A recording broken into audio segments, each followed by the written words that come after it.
I'm not a lawyer, but there is a brand new Diddy lawsuit. And this one, y'all. First of all, let's start with the trigger warning that is listed on the front page of the lawsuit. It says that this document contains highly graphic information of a nature, including SA. Additionally, there are graphic images of the aftermath of a situation, redacted images of intercourse, redacted images of minors, workers, more workers, details of trafficking, and the illegal distribution of weapons and some other stuff. Now listen, I'm definitely not including anything about any minors, anything that's too graphic. I'm not playing those games. But since I did read the lawsuit, let me attempt to give you a recap of some of what's being alleged. The lawsuit was filed by a man named Rodney Jones, who, according to the suit, is a musical prodigy. He says in August 2022, he received a call from Diddy requesting that he produce several songs on the Love album. Rodney agreed, and according to him, his life has been detrimentally impacted ever since. As far as defendants, there are a number of them. There's Diddy, his son Justin Combs, the CEO of Universal Music Group, the CEO of Motown Records, which is the parent company of Love Records. There's a woman named Christina, who is the chief of staff to Diddy. There's Motown Records, Universal Music Group, Love Records, and some others. So there's a lot of defendants. Y'all gonna be sick of me, but another disclaimer. These are allegations. I am not saying they are true. I am not saying they are not true. I am simply telling you what Rodney Jones, the plaintiff in this lawsuit, is alleging happened. This is his version of events. Y'all got it? Here we go. The suit says that Rodney worked for Diddy from September 2022 to November 2023. It starts with an incident that happened on September 12th, 2022 at a recording studio. The suit says that there was a writers and producers camp at the studio, and on this specific day, Diddy, Christian Combs, and a third man named G were in a heated conversation. The conversation moves to a bathroom, and according to Rodney in this lawsuit, a firearm is discharged multiple times. A crowd that's at the studio gathers around the bathroom, and when the door finally opens, father and son exit the bathroom, and G remains on the floor in the fetal position, holding his stomach. Rodney says the crowd around just stood there, not giving any help, and so he tries to apply pressure for G and then asks someone to call the ambulance. The suit alleges that Diddy gave strict instructions to inform the police that he had nothing to do with this incident, and instead say that G was struck standing outside of the studio by a drive-by assailant. The lawsuit also includes several news articles regarding the incident, and Rodney says he has several witnesses to corroborate the story and will speak publicly if subpoenaed. It's also worth noting that according to TMZ, LAPD did investigate this incident and found that G was shot during a robbery outside of the studio and ended up just running into the studio after he was shot. In this lawsuit, Rodney says he still has clothes from that day and believes that they still may have stains and DNA from G. The lawsuit also includes pictures of the aftermath that are much too graphic for this video, but they are in the lawsuit. Rodney goes on to say that he lived with Diddy for months at a time, and while they lived together, Rodney alleges that he was the victim of constant, unsolicited, and unauthorized touching by Diddy. Rodney says he is a heterosexual Christian man, and after expressing his discomfort to Diddy's chief of staff, Christina, she responded, quote, "You know Sean will be Sean." So the next part in the suit involves music producer Stevie J. Rodney says that he looked up and idolized Stevie J, and Diddy used that plus his access to Stevie J to entice Rodney. According to the lawsuit, Rodney says that Diddy shared a video of Stevie J doing some stuff and told Rodney, quote, "This is normal practice in the music industry. Look, even Stevie J is doing it." There are pictures included of what the suit alleges Stevie J is doing. And the suit goes on to say that Diddy told Rodney that he himself, Diddy, had engaged in a situation with a rapper, redacted, a singer, redacted, and Stevie J. The next situation detailed in the lawsuit is from Thanksgiving 2022. It alleges that Young Miami and her female cousins were at Diddy's Miami house, and while there, Rodney was in the bathroom, and Miami's cousin comes into the bathroom and essays Rodney, according to this lawsuit. While living with Diddy, Rodney also says that he was transported from California to New York, Florida, and the Virgin Islands, and during that time, he says he was forced to solicit work. He alleges that on or about February 2nd, 2023, he believes that Diddy gave him something. Rodney says he recalls waking up naked, dizzy, and confused, and in bed with some workers and Diddy. Rodney goes on to say that on or about February 4th, 2023, Diddy allegedly forced Rodney to bring people back to his Miami, Florida home. Rodney includes some pictures from that day and says he has some video that he can provide to the court. According to the lawsuit, Rodney was forced to recruit workers, and as a part of his recruitment tools, Diddy provided him with an exclusive bad boy baseball cap and required him to wear it to booby trap on the river, this place, as a signal to any worker that he approached that Diddy was in town and had sent Rodney there to recruit them. Apparently, according to this lawsuit, these workers were accustomed to servicing Diddy and would know that he's in town by the sight of the bad boy baseball cap. The lawsuit then includes Instagram profiles of two of the workers that Diddy allegedly required Rodney to solicit and engage with at his home in Miami. In this suit, Rodney says that Diddy used his power and influence to intimidate and force Rodney into soliciting and sleeping with women. He includes the phone number of a worker that he says Diddy required him to solicit and perform acts with at his home. Rodney claims that Diddy used many tactics to maintain dominion and control over him, like promising him a Grammy for Producer of the Year for the Love album. Rodney says Diddy offered him $250,000 to purchase all of the instruments that he wanted. He says that Diddy promised him ownership of his $20 million property, One Star Island in Florida, and he promised him access to record label executives. But Rodney goes on to say that sometimes Diddy would switch it up. He would go from promising Rodney the world to threatening him with physical harm, including threatening him to eat his face, allegedly. Suit then details a listening party from July 2nd, 2023, in which an R&B artist, that's redacted, Justin Combs, some workers, and some folks who shouldn't have been there were all there. Rodney alleges that the listening party event began at 7 p.m. and upon information and belief, he says the alcohol was laced. Then Cuba Gooding Jr. is mentioned. Suit says that Diddy introduced Rodney to Cuba on a yacht and then left them alone. Rodney alleges that there was some unwanted touching, groping, and fondling, and he includes a screenshot from the day of the encounter. Lastly, Rodney claims that he was not compensated for his time living with Diddy or the songs that he produced. Rodney says he attempted to work with Diddy to secure his publishing and royalty rights for the work he completed on the album, but Diddy only offered him $29,000 for 13 months, thousands of hours of work, and 9 songs that ultimately made it to the album. Suit says, quote, Mr. Jones was willing to take $50,000 for his publishing and royalties, but Diddy's self-serving greed would not allow him to pay Rodney the additional $21,000 that he was asking. In this lawsuit, Rodney says that Diddy's chief of staff, Christina, is to Diddy what Ghislaine Maxwell was to Jeffrey Epstein. He goes so far as to say that the whole operation is a RICO enterprise. Ciao. Okay, I've recapped enough. Y'all get the point. According to TMZ, Diddy's attorney says that, quote, Lil Rod is nothing more than a liar who filed a $30 million lawsuit shamelessly looking for an undeserved payday. His reckless name-dropping about events that are pure fiction and simply did not happen is nothing more than a transparent attempt to garner headlines. He adds, quote, we have overwhelming, indisputable proof that his claims are complete lies.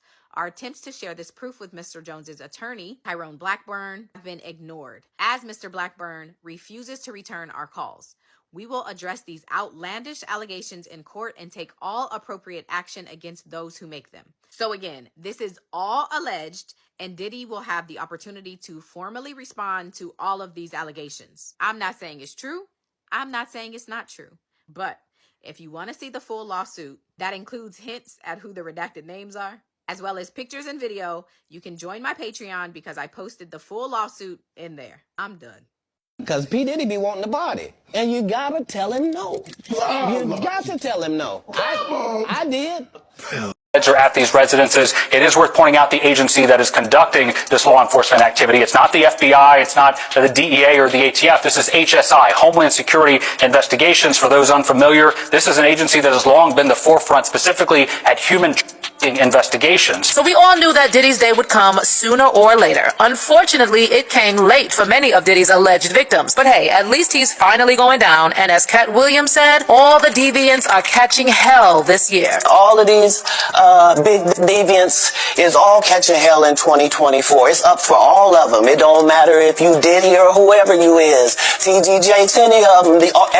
All lies will be exposed. That's all. Everyone who's old enough to remember Diddy in his heyday knows that people have been trying to expose this man since the mid-90s. We've all heard all kinds of stories and speculations about him, from rumors about his involvement in the murder of Tupac and Biggie to allegations about him eliminating his ex-girlfriend Kim Porter, and claims that he's been pressuring young aspiring artists into doing humiliating things in exchange for a contract. But the ball started rolling for real last November when Diddy's ex Cassie dropped a bombshell lawsuit accusing Diddy of putting his hands on her in the worst way, forcing her into what he called freak-offs with other men, SA, and a bunch of other disturbing things. And while Diddy quickly settled with Cassie, thinking this would put a lid on it, Cassie knew what she was doing by refusing to settle in private before she filed the lawsuit, which is apparently what Diddy asked her to do. Instead, her lawyers did a brilliant job of building a lawsuit around federal crimes, knowing that the feds would have to look into it. In the meantime, multiple other alleged victims came forward, and 3 additional lawsuits were filed against Diddy. Just days after Cassie's lawsuit was revealed to the public, 2 separate lawsuits alleging similar crimes were filed against Diddy in New York Superior Court, one by a woman named Joy Dickerson-Neal and the other by an unnamed plaintiff. Dickerson-Neal filed a lawsuit demanding a trial by jury and alleged that back in 1991, Diddy slipped something in her drink when they were out for dinner and then drove her to his place where he proceeded to SA her. She also alleged that Diddy recorded the attack, and days later, a male friend informed her that Diddy showed the video to everyone in his circle. According to the suit, Dickerson-Neal immediately filed police reports in New York and New Jersey and spoke to several prosecutors hoping to press charges, but they reportedly told her allegations would need to be corroborated, and nothing was done. By the way, there's growing speculation that Diddy had connections in law enforcement, and this is how he allegedly managed to evade justice for so long. Anyway, following Dickerson-Neal's suit, another alleged victim came forward and filed a lawsuit, accusing Diddy and singer-songwriter Aaron Hall of R-wording her. According to the lawsuit, Diddy and Aaron Hall took turns on the alleged victim, and she also claimed that a few days after the attack, Diddy went to her house to threaten her and started choking her to the point that she passed out. And then in December 2023, an anonymous plaintiff filed a 4th lawsuit against Diddy, claiming that she was 17 when Diddy and former Bad Boy president Harve Pierre piled her with substances, transported her on a private jet from Detroit to New York, and then R-worded her at Diddy's Daddy's House recording studio. The alleged victim also submitted photos taken the night of the reported attack, including one where she is seen sitting on Diddy's lap. Diddy denied all these allegations and released a statement saying he would fight to clear his name. But on February 26, 2024, he was hit with yet another lawsuit, this time by a male producer, Rodney Lil Rod Jones. Savage, whatever I want, I'm going to get.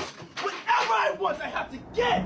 This is Sean Combs, aka Diddy, and he was just sued by one of his producers who alleges SA and trafficking. But it's not the first time Diddy's been accused of abuse, and people have been speaking out against him for years. Somehow though, his empire remains intact.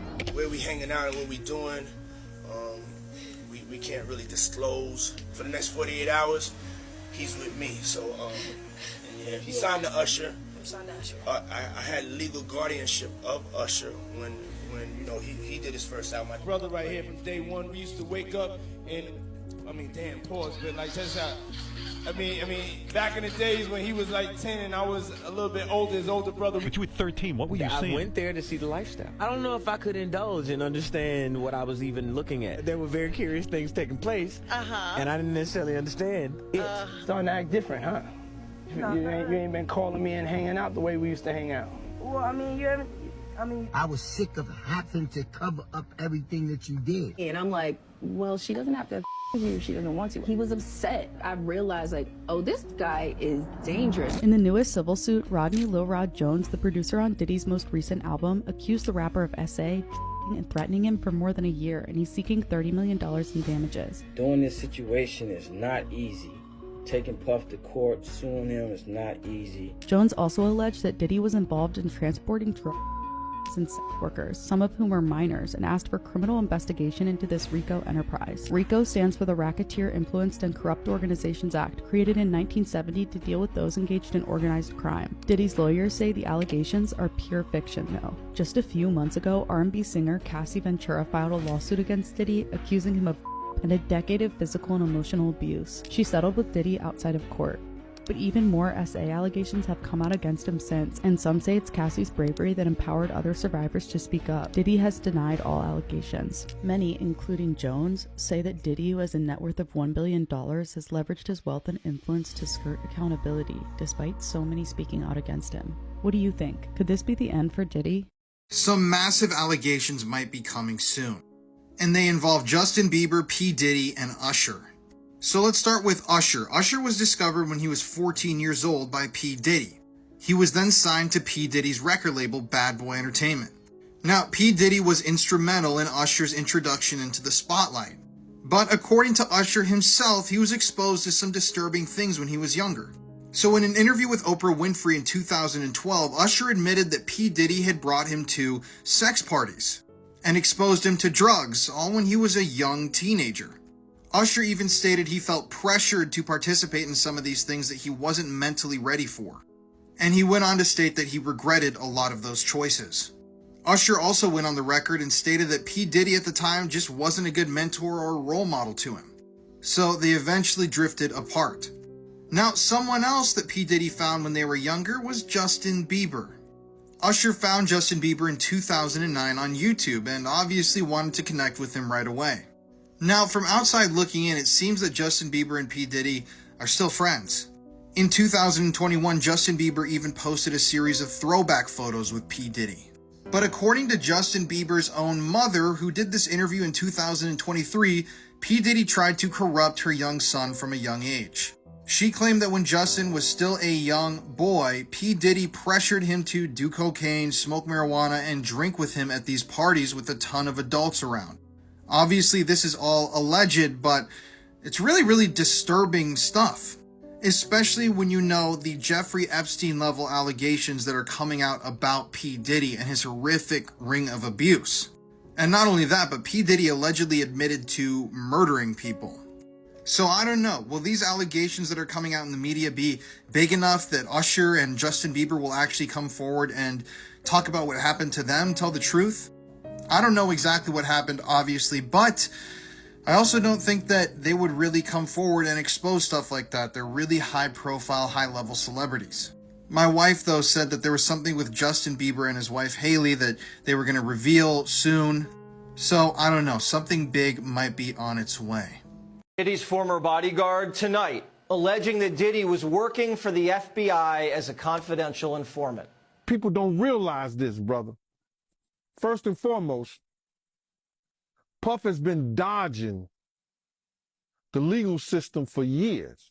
Puff being, and this is documented, Puff being a CI for an FBI agent. They was taking some papers up to the FBI, stuff like when they was here in New York. They was taking paperwork up there and stuff like that. Don't know what it was, but later on found out that he was a CI. Now, Primetime can't confirm this, but if Diddy was an FBI informant, it explains why he was giving a pass to wreak havoc, according to his producer's lawsuit.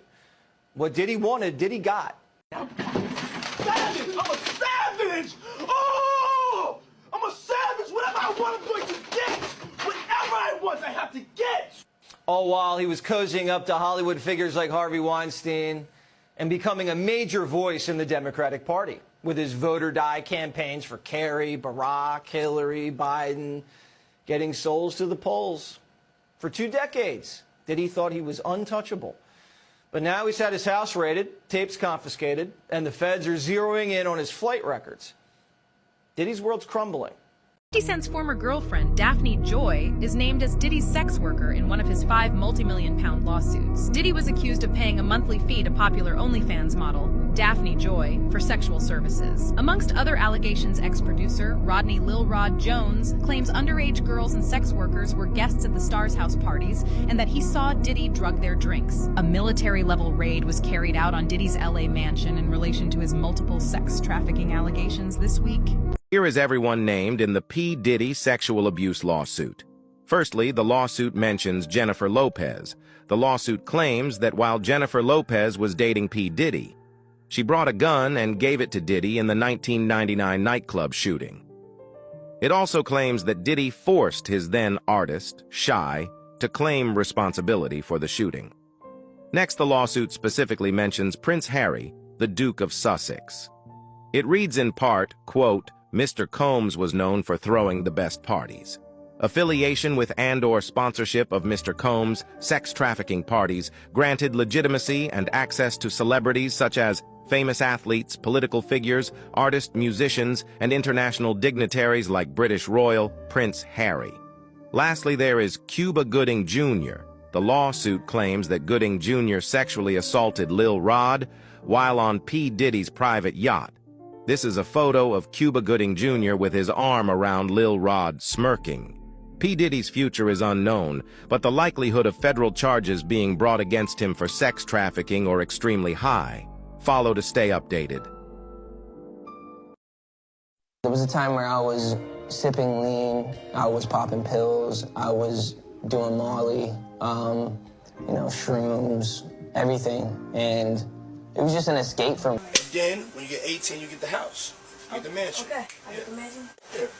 Diddy's secret is out again, and this time around, we're looking at what he did to Usher and Justin Bieber. Now, we all know he mentored Usher and all, but what if we told you that Diddy was also probably abusing not just Usher, but also 15-year-old Justin Bieber? Ready to find out more about Diddy's dirty secrets? Then welcome to Gay Bible, and let's get started. Before we go into details, y'all need to keep this in mind first. 48 hours. Right now, he's having 48 hours with Diddy, him and his boy. They're having the times of their lives, like where we hanging out and what we doing. We can't really disclose. Okay, now please hold that thought for us, because we're coming right back to it. Now, it would interest you all to know that Diddy took Justin Bieber under his care for 48 hours about 14 years ago, when the superstar was just a teenager. Now, we all know Diddy's history with teenage boys. I mean, remember what happened to Usher?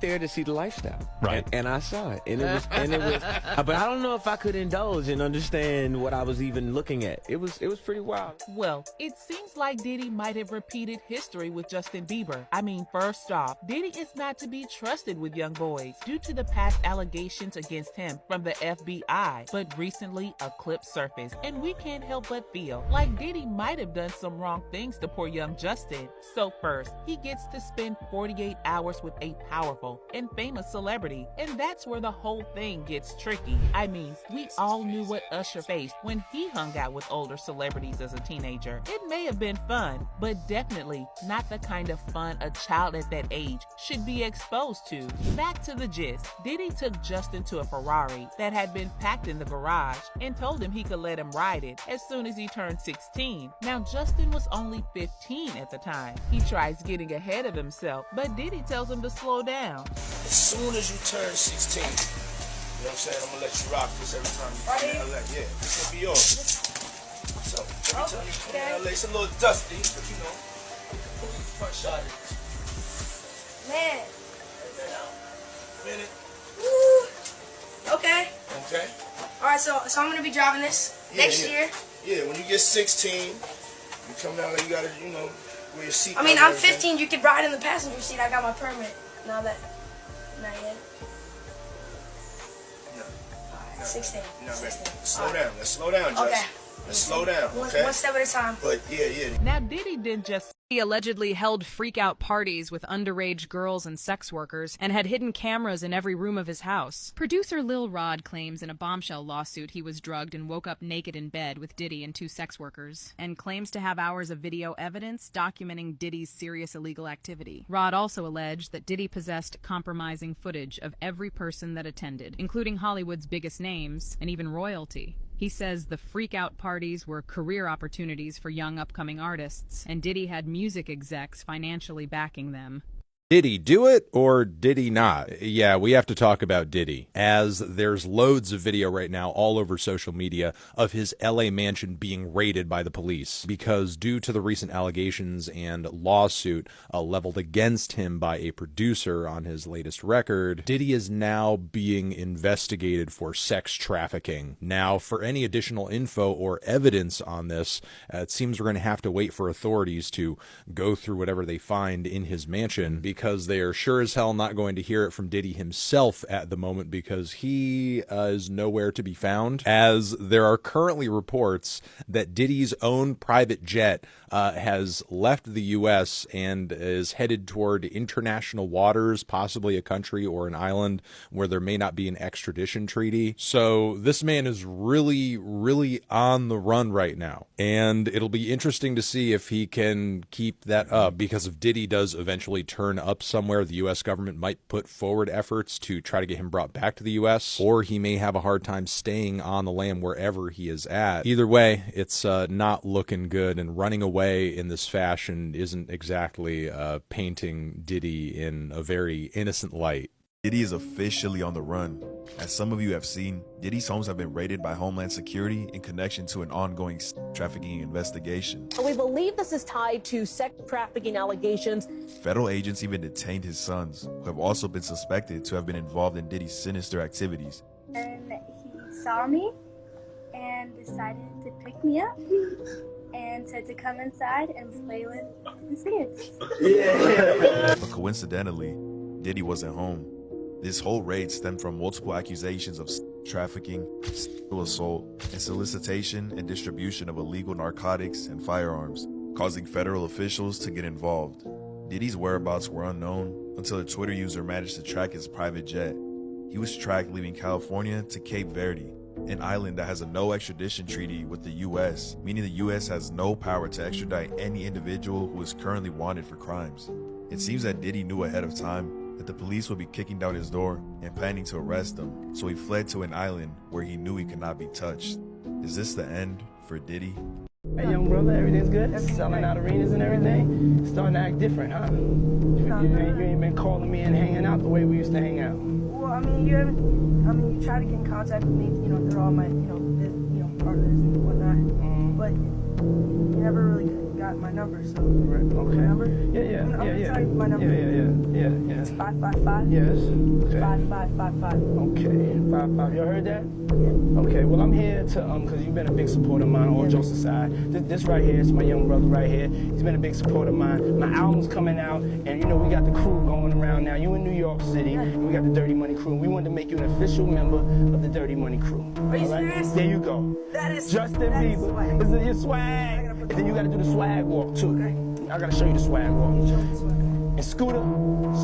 Don't call me motherfucking trying to talk to me, find out some shit, talk about some gossip. Don't call me with no bad news.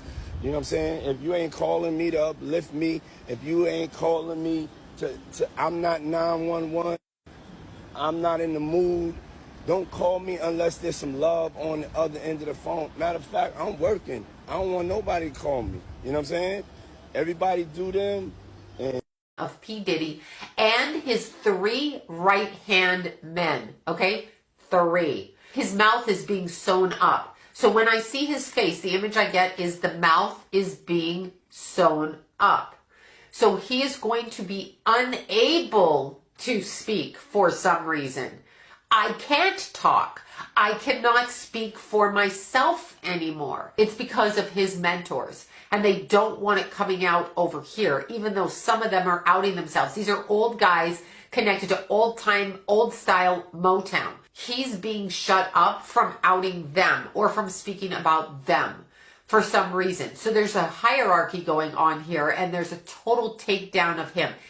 He is being sacrificed. So he may think he gets away with stuff. He may think it's cool he does what he does, but now he's the sacrificial lamb. And I do mean that. There's something that comes up with him in March, speaking of the lamb, during the Easter time frame, March, April, right in that time frame. That's why I said lamb.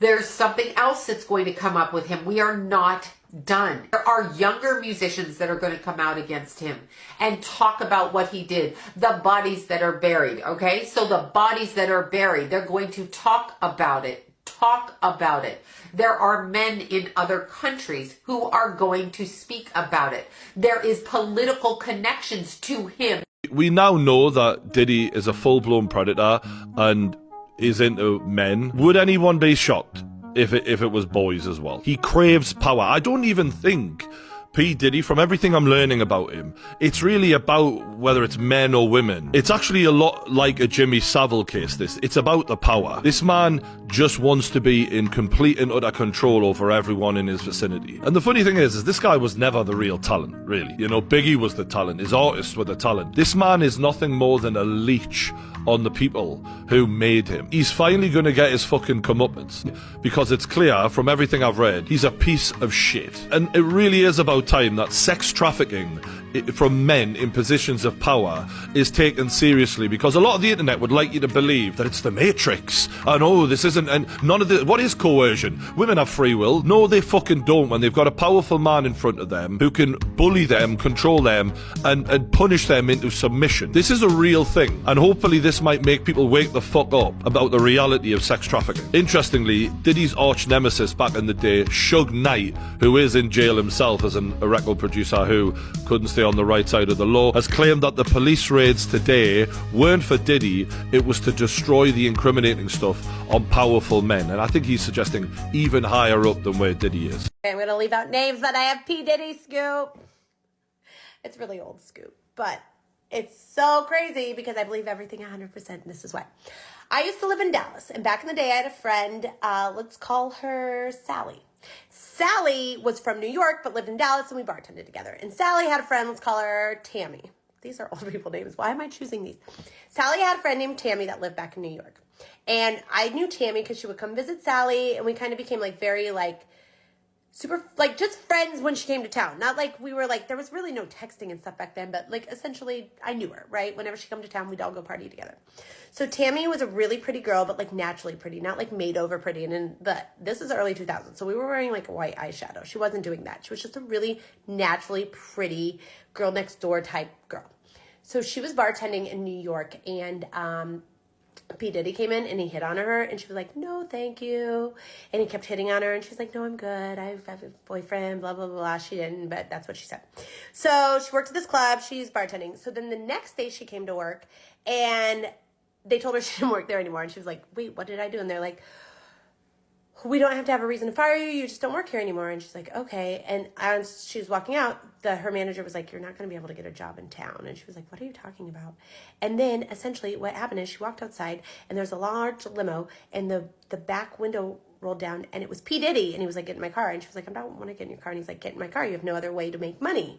And so she got in the car, and he essentially told her she was going to be his girlfriend, and that she could pick up her check every week, and it was cash in an envelope at the Bad Boy Studios. And for the next 6 months, that's what she had to do, because she couldn't get a job anywhere. And she was essentially on call for P. Diddy, and she struggled majorly with it. And the only way she got out of it is because one of his other celebrity friends decided to make her on call for him. So I'll wait till all that tea comes out about him. Okay, believe the shit. Bye. Following some breaking news right now, Homeland Security raiding the homes of Sean Diddy Combs. That's right. Janine Stanwood in the newsroom with the breaking details. Janine, what can you tell us? Law enforcement searches are being carried out as we speak. In fact, let's go to live pictures right now from Miami Beach. This is his home in Star Island. Live pictures where Homeland Security investigators are right now on the scene. We're told this is part of a federal investigation into human trafficking led out of the Southern District of New York. Once again, you're looking at live pictures from the home of Sean Combs, also known as Diddy.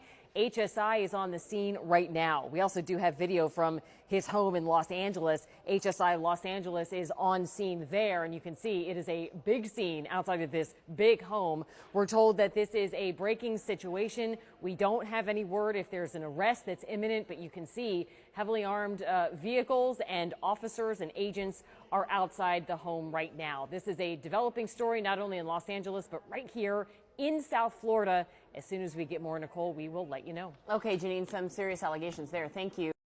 The rapper and music executive perhaps being linked to a sex trafficking investigation. He got some shots of a few people coming out of the home. Those people have been detained. Now we're trying to still connect the dots. We do have some sources on scene here that we're getting this information from. We were actually the first ones here with about different law enforcement vehicles at least. There are 3 Bearcats on scene here. This just all unfolded, Sandra, I would say less than 10 minutes ago. We got here even before the crime scene tape came up.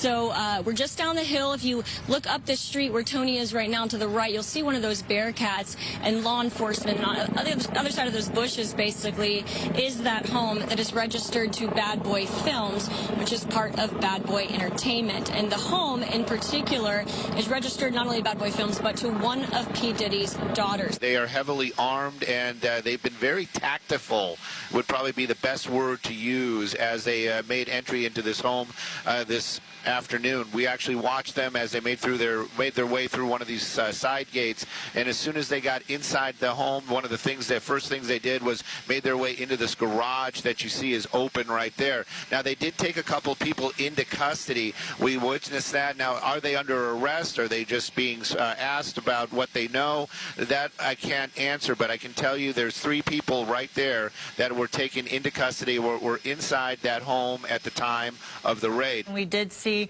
a bunch of homes, the rapper and... Did you hear the other names that are now coming out after P. Diddy? You know what's crazy is a lot of people in the public have been calling out these celebs in high realms. People are like, Cat Williams just said it last week. Cat Williams said it last week. We've been saying this for years, bro. Miss Crockett has been on this for like 20 years. She's like known it was going to happen before some of these dudes were even born. Still out there like, no, it was just Epstein by himself. There was no one else involved. Well, now we're hearing things about Prince Harry, and Donald Trump has said a lot of things about how he feels about him. I wish a lot of luck to Harry, because he's going to need it. Bro, this has got to be the most wildest one. 50 Cent is out here calling out Jay-Z like, where you at, bro? I haven't seen him in a while. You know, last I saw him was by Diddy's jet. I don't know where he's at. You know what's wild is that as they're raiding P. Diddy's properties, it's important to know it's not just about P. Diddy. It's about all the evidence that he has on other people in those properties. We gonna find out. For 4 years now, I've been saying that the Lord is declaring a season of exposure. And when exposure is declared by the Lord, it gives people an opportunity to repent and turn from their wicked ways. Either turn themselves in, or they continue to keep running and trying to hide. But what comes next is justice. If you don't give over to the Lord's grace and repent and make things right, justice eventually shows up on your doorstep. And I believe that that is going to be coming at a very high rate of speed to many people very soon. God bless you and have a great day. Guys, this is getting wild. Patrick Mahomes reportedly deleted all of his tweets that associate himself with Diddy. Raises some questions. Is it simply just trying to sever ties so he doesn't look bad? Does Patrick Mahomes maybe have something to do with it? Is Patrick Mahomes friends with Diddy? Has Patrick Mahomes been to his parties? Is Patrick and LeBron tied in with Diddy? World's getting crazy, man.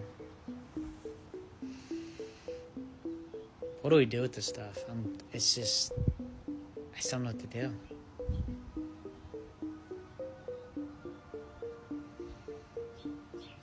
Lost and confused world.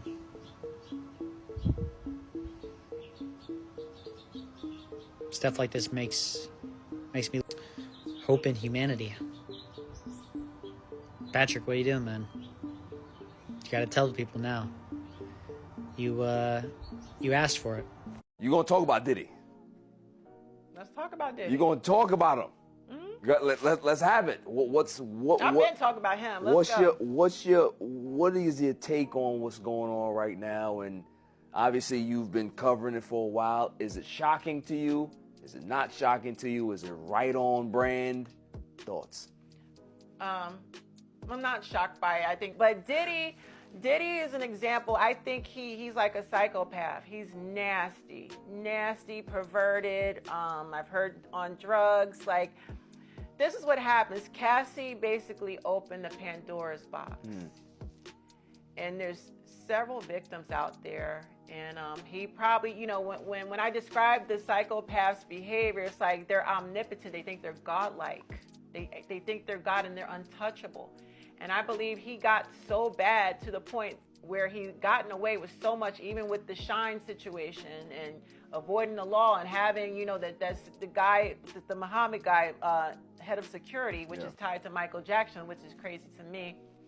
Like, when you get that much power and money and you got people in high places covering for you and doing that, you delude yourself into believing you can do and say whatever you want and get away with it with no consequences or repercussions. It's all over for P. Diddy because he's allegedly one of the worst sexual predators in the history of music. So P. Diddy is a very, very famous rapper, music label owner, and he's been credited with finding and helping discover a lot of young and budding artists. But on November 16th of this year, one of his exes named Cassie accused him of sex trafficking, rape, and domestic violence. This woman basically stated that P. Diddy had repeatedly assaulted her for years during their on and off again relationship, and she even stated that at one point he had allegedly broken into her house and assaulted her after breaking in. But just a short time after this was made public, P. Diddy settled the lawsuit with Cassie and basically stated he wished her well. But then days after settling this lawsuit, another woman came forward and filed a SA complaint against him. This woman claimed that P. Diddy had drugged and raped her while she was a college student in the year 1991. Of course, P. Diddy denied this claim, but the story gets worse and worse. On the same day that the second woman came forward claiming that P. Diddy had assaulted her, a third woman came forward. This time, she stated that P. Diddy and his friend Aaron Hall had taken turns raping her and a friend 30 years ago. Then, 2 days ago, some of the most disturbing allegations against P. Diddy surfaced. This woman, who's going by Jane Doe, stated that when she was 17, she was approached at a lounge in Michigan by P. Diddy and the former president of Bad Boy Entertainment, Harvey Peer, and she was then convinced by these men to take a private jet to a recording studio in New York City. This woman claims, though, once she got to the recording studio, she was given substances and she was viciously gang raped by P. Diddy, Harvey, and a third assailant who remains unnamed. Now, for his part, P. Diddy has denied all these allegations, said that these are people just trying to ruin his reputation, basically take his money. But I will state here that for years, people have been talking about some of these strange things that P. Diddy has been seen on video doing with people he hangs around with. And there have been rumors that P. Diddy has been a rapist for a very, very long time. So I'm sure that there are going to be more allegations, but yeah, I think for now, P. Diddy is definitely done for. Feds just raided P. Diddy's house and they have his sons in handcuffs, bro. Breaking news right now, we're following the Department of Homeland Security conducting a raid at a house in Holmby Field Hills, believed to be connected to Sean Combs, the rapper and music executive, perhaps being linked to a trafficking investigation. He got some shots of a few people coming out of the home. Those people have been detained. 30 different law enforcement vehicles at least. There are 3 Bearcats on scene here. But we're hearing that P. Diddy may not even be here. We, of course, haven't seen him. We understand he may have flown on a private jet to New York, which I'm sure kind of threw off their plan, although this was very strategically organized. So I would assume by now, whether he is in New York or not, that he is likely in custody if he is involved in this. But again, we are hearing that this is involving P. Diddy and trafficking charges. Nah, this is wild. He got on a PJ as they were raiding all of his houses in New York, Miami, and LA. Did someone tip him off? He said that he was landing in New York and they most likely got him, but I mean, shit, if he knew that this was about to happen and he just left his kids there, that's insane, bro. But it's been an hour now and no news has come out of Diddy being in custody. He said, Meek, let's go. We gotta go to the island. I'm leaving them kids behind. Moment. I saw this video of Diddy with a random little girl. You guys know I had to get to the bottom of it. Let's figure out who this girl is. Why is she with Diddy? And I'm seeing a lot of like conspiracies going around about this video and that this little girl is missing and this and that. So let's talk about it. So this was an Instagram live stream that Diddy held in July of 2020.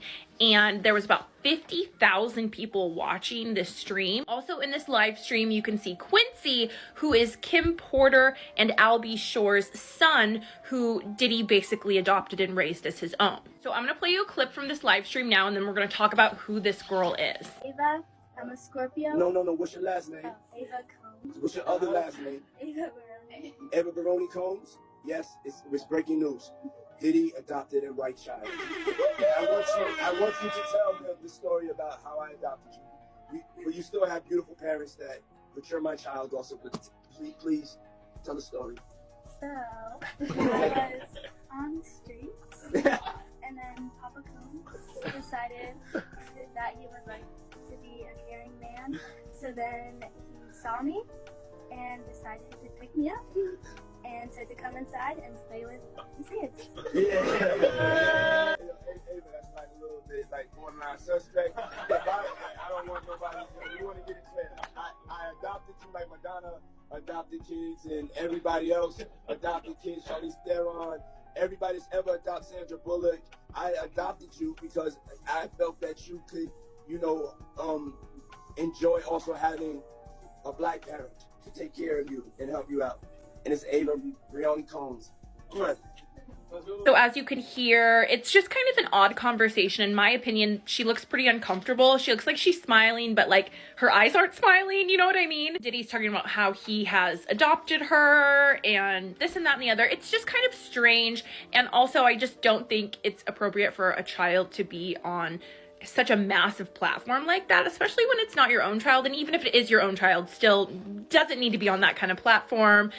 Over 50,000 people viewing it. My first thought is, why is this little girl hanging around P. Diddy? Even in 2020, there was a lot of rumors going around about P. Diddy. I did discover that Ava is a longtime friend of P. Diddy's twin daughters. There's a lot of photos of the three of them together on the internet. They seem to have gone to school together, grew up together, and have always been really close. But with so many people saying that Ava, this little girl, is missing and hasn't been heard from, I was like, that can't be. I was very easily able to find Ava's TikToks and Instagrams because she has been tagged multiple times by Diddy's daughters when they've posted together. So yes, all in all, I don't think this girl is missing. I don't think she's in danger, but I do want us to keep in mind that while we are seeing the downfall of Diddy, we have to keep in mind just how many victims are going to be coming forward. And just because this was a child in an inappropriate situation does not necessarily make them a victim.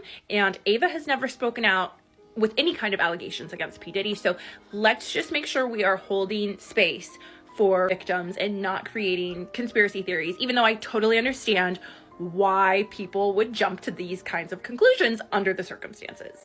Ever since Cassie filed her lawsuit against Diddy, people have been talking about the fall of Sean Diddy Combs, and it looks like it's finally here, because not only are the feds raiding his LA and Miami home, but they're also raiding his New York homes, and we're talking helicopters, police officers, and Homeland Security. There was also footage of Diddy's two sons being handcuffed sitting outside of one of his properties. What exactly is Diddy being investigated for? It turns out, according to law enforcement sources who spoke to TMZ, reports say that this appears to be tied to trafficking allegations which have been levied against Diddy in recent months from different plaintiffs. Anybody who's been paying attention to Diddy since the beginning of time knows that there have been a lot of whispers and rumors and a lot of talk about this man, and it's clear Cassie was the domino effect that led us to this very moment. But wasn't for her filing her initial lawsuit, I don't know that Diddy would ever even be looked into by the feds. I'm curious to see what the feds will find in his properties, but you better believe I will keep you guys updated.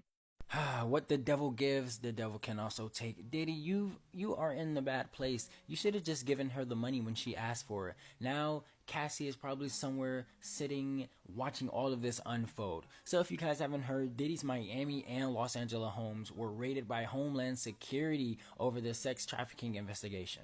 Now, it is unclear if Diddy was at home, but we do know that his two sons were.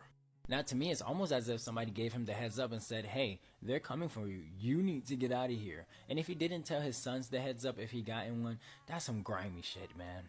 Now, just to get some of you caught up to speed with what's going on, last November, Cassie filed the first lawsuit against Diddy when she alleged that he abused her for years, from 2005 to 2018.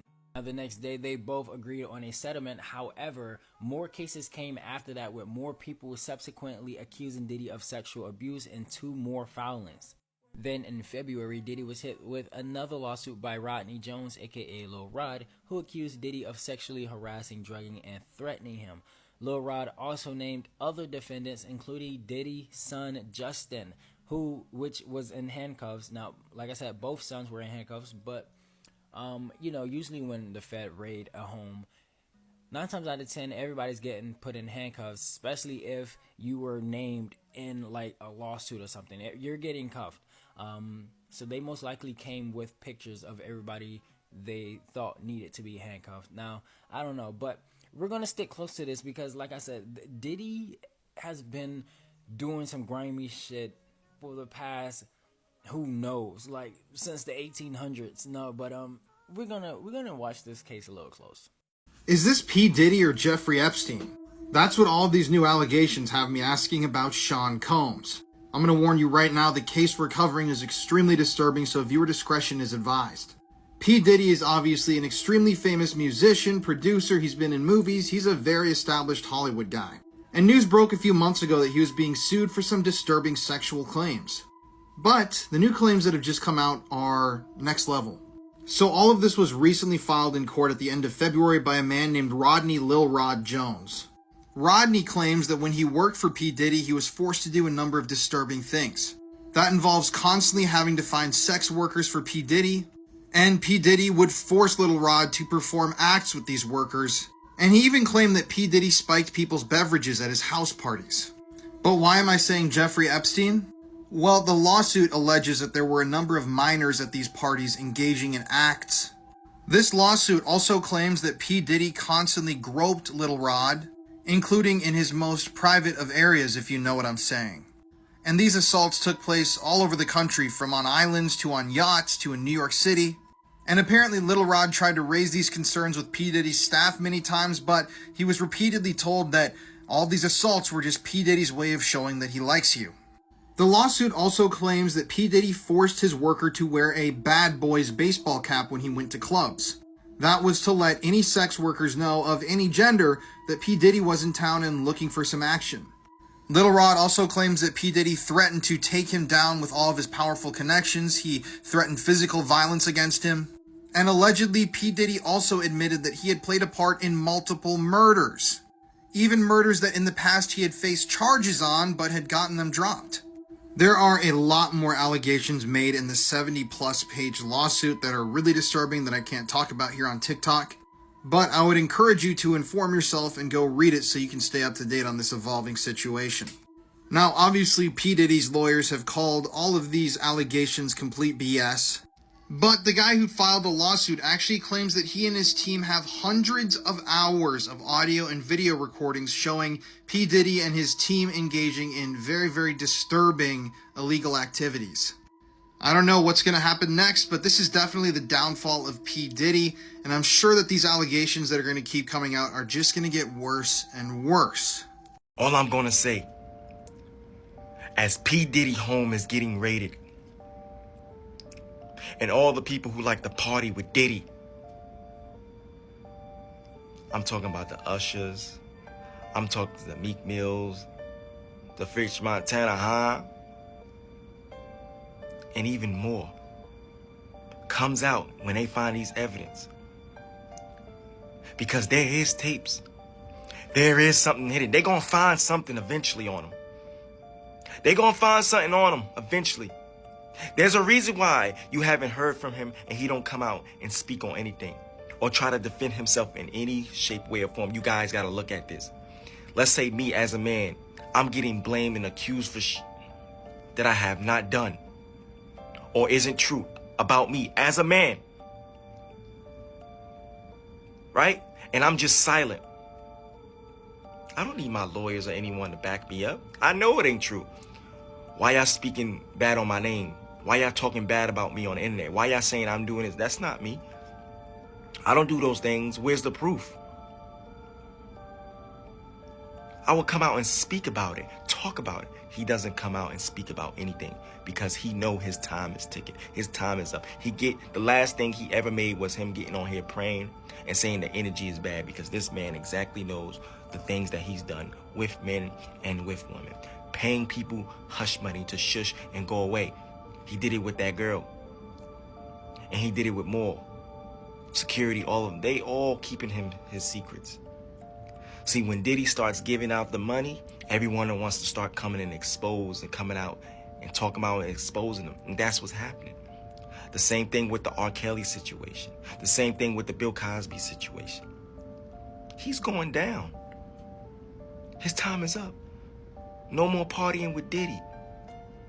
And as his time is up, there's going to be other people that is exposed and leaked in this case that has partied with Diddy. Their time is short and ticking too. Mark my words. As Stu was telling you up in Skyfox, but we're hearing that P. Diddy may not even be here. We, of course, haven't seen him. We understand he may have flown on a private jet to New York, which I'm sure kind of threw off their plan, although this was very strategically organized. So I would assume by now, whether he is in New York or not, that he is likely in custody if he is involved in this. But again, we are hearing that this is involving P. Diddy and sex trafficking charges. To what extent or with what details, we don't yet know. Did the police really get the Diddy tapes? You don't know what the Diddy tapes is? Criminals keep evidence of everything that they do, and his houses are getting raided. Listen to what Mr. Wright says right here. I would be surprised if some storages or some of Puffy properties be getting raided real soon, because they need to get to those tapes. They get one of those tapes with him with those little people that's been making the accusations. Woo, man. Done. So there are many accusations out there, and at this point, I don't think that Diddy's money is going to do him any good. There's so many allegations against this man, and it's like word on the street, but there's so many cases. But listen to this. Explosive audio submitted. Evidence that Diddy had involvement in Tupac's shooting. Listen, there's so many details and things that are going on right now. You really have no idea what the police have their hands on. But the truth is, if they have those tapes, what is on those tapes would put anybody in prison for life. It involves exploitation, trafficking. Oh my goodness, I can't even say anymore on TikTok. But comment below what you think the feds have and what's going to happen to Diddy. He's on an island right now. I know, oh my God, guys, I am late to the game, but look at this. They say that P. Diddy did an Epstein, and there is more. There's more. There's more. You can look it up, but there's more. Now, people are saying that this is not really P. Diddy. They say that this is some guy from ICE that they took off of there that just looks like him. But we have other footage saying that he's flying around the Caribbean in his private jet, looking like Patricia Kelly. So we coming to you live. What in the R. Kelly is going on here?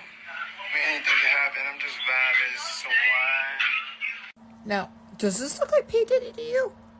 It looks, I mean, dirty Epstein crimes aside, is this really Diddy? Because it doesn't look like it to me. What do you guys think? Is he still in hiding? Did they take someone else to pretend that he was Diddy, or what's going on? Discuss. Man, you doing it, man. You deserve it, Daddy. You putting in that work. Proud of you. I love you.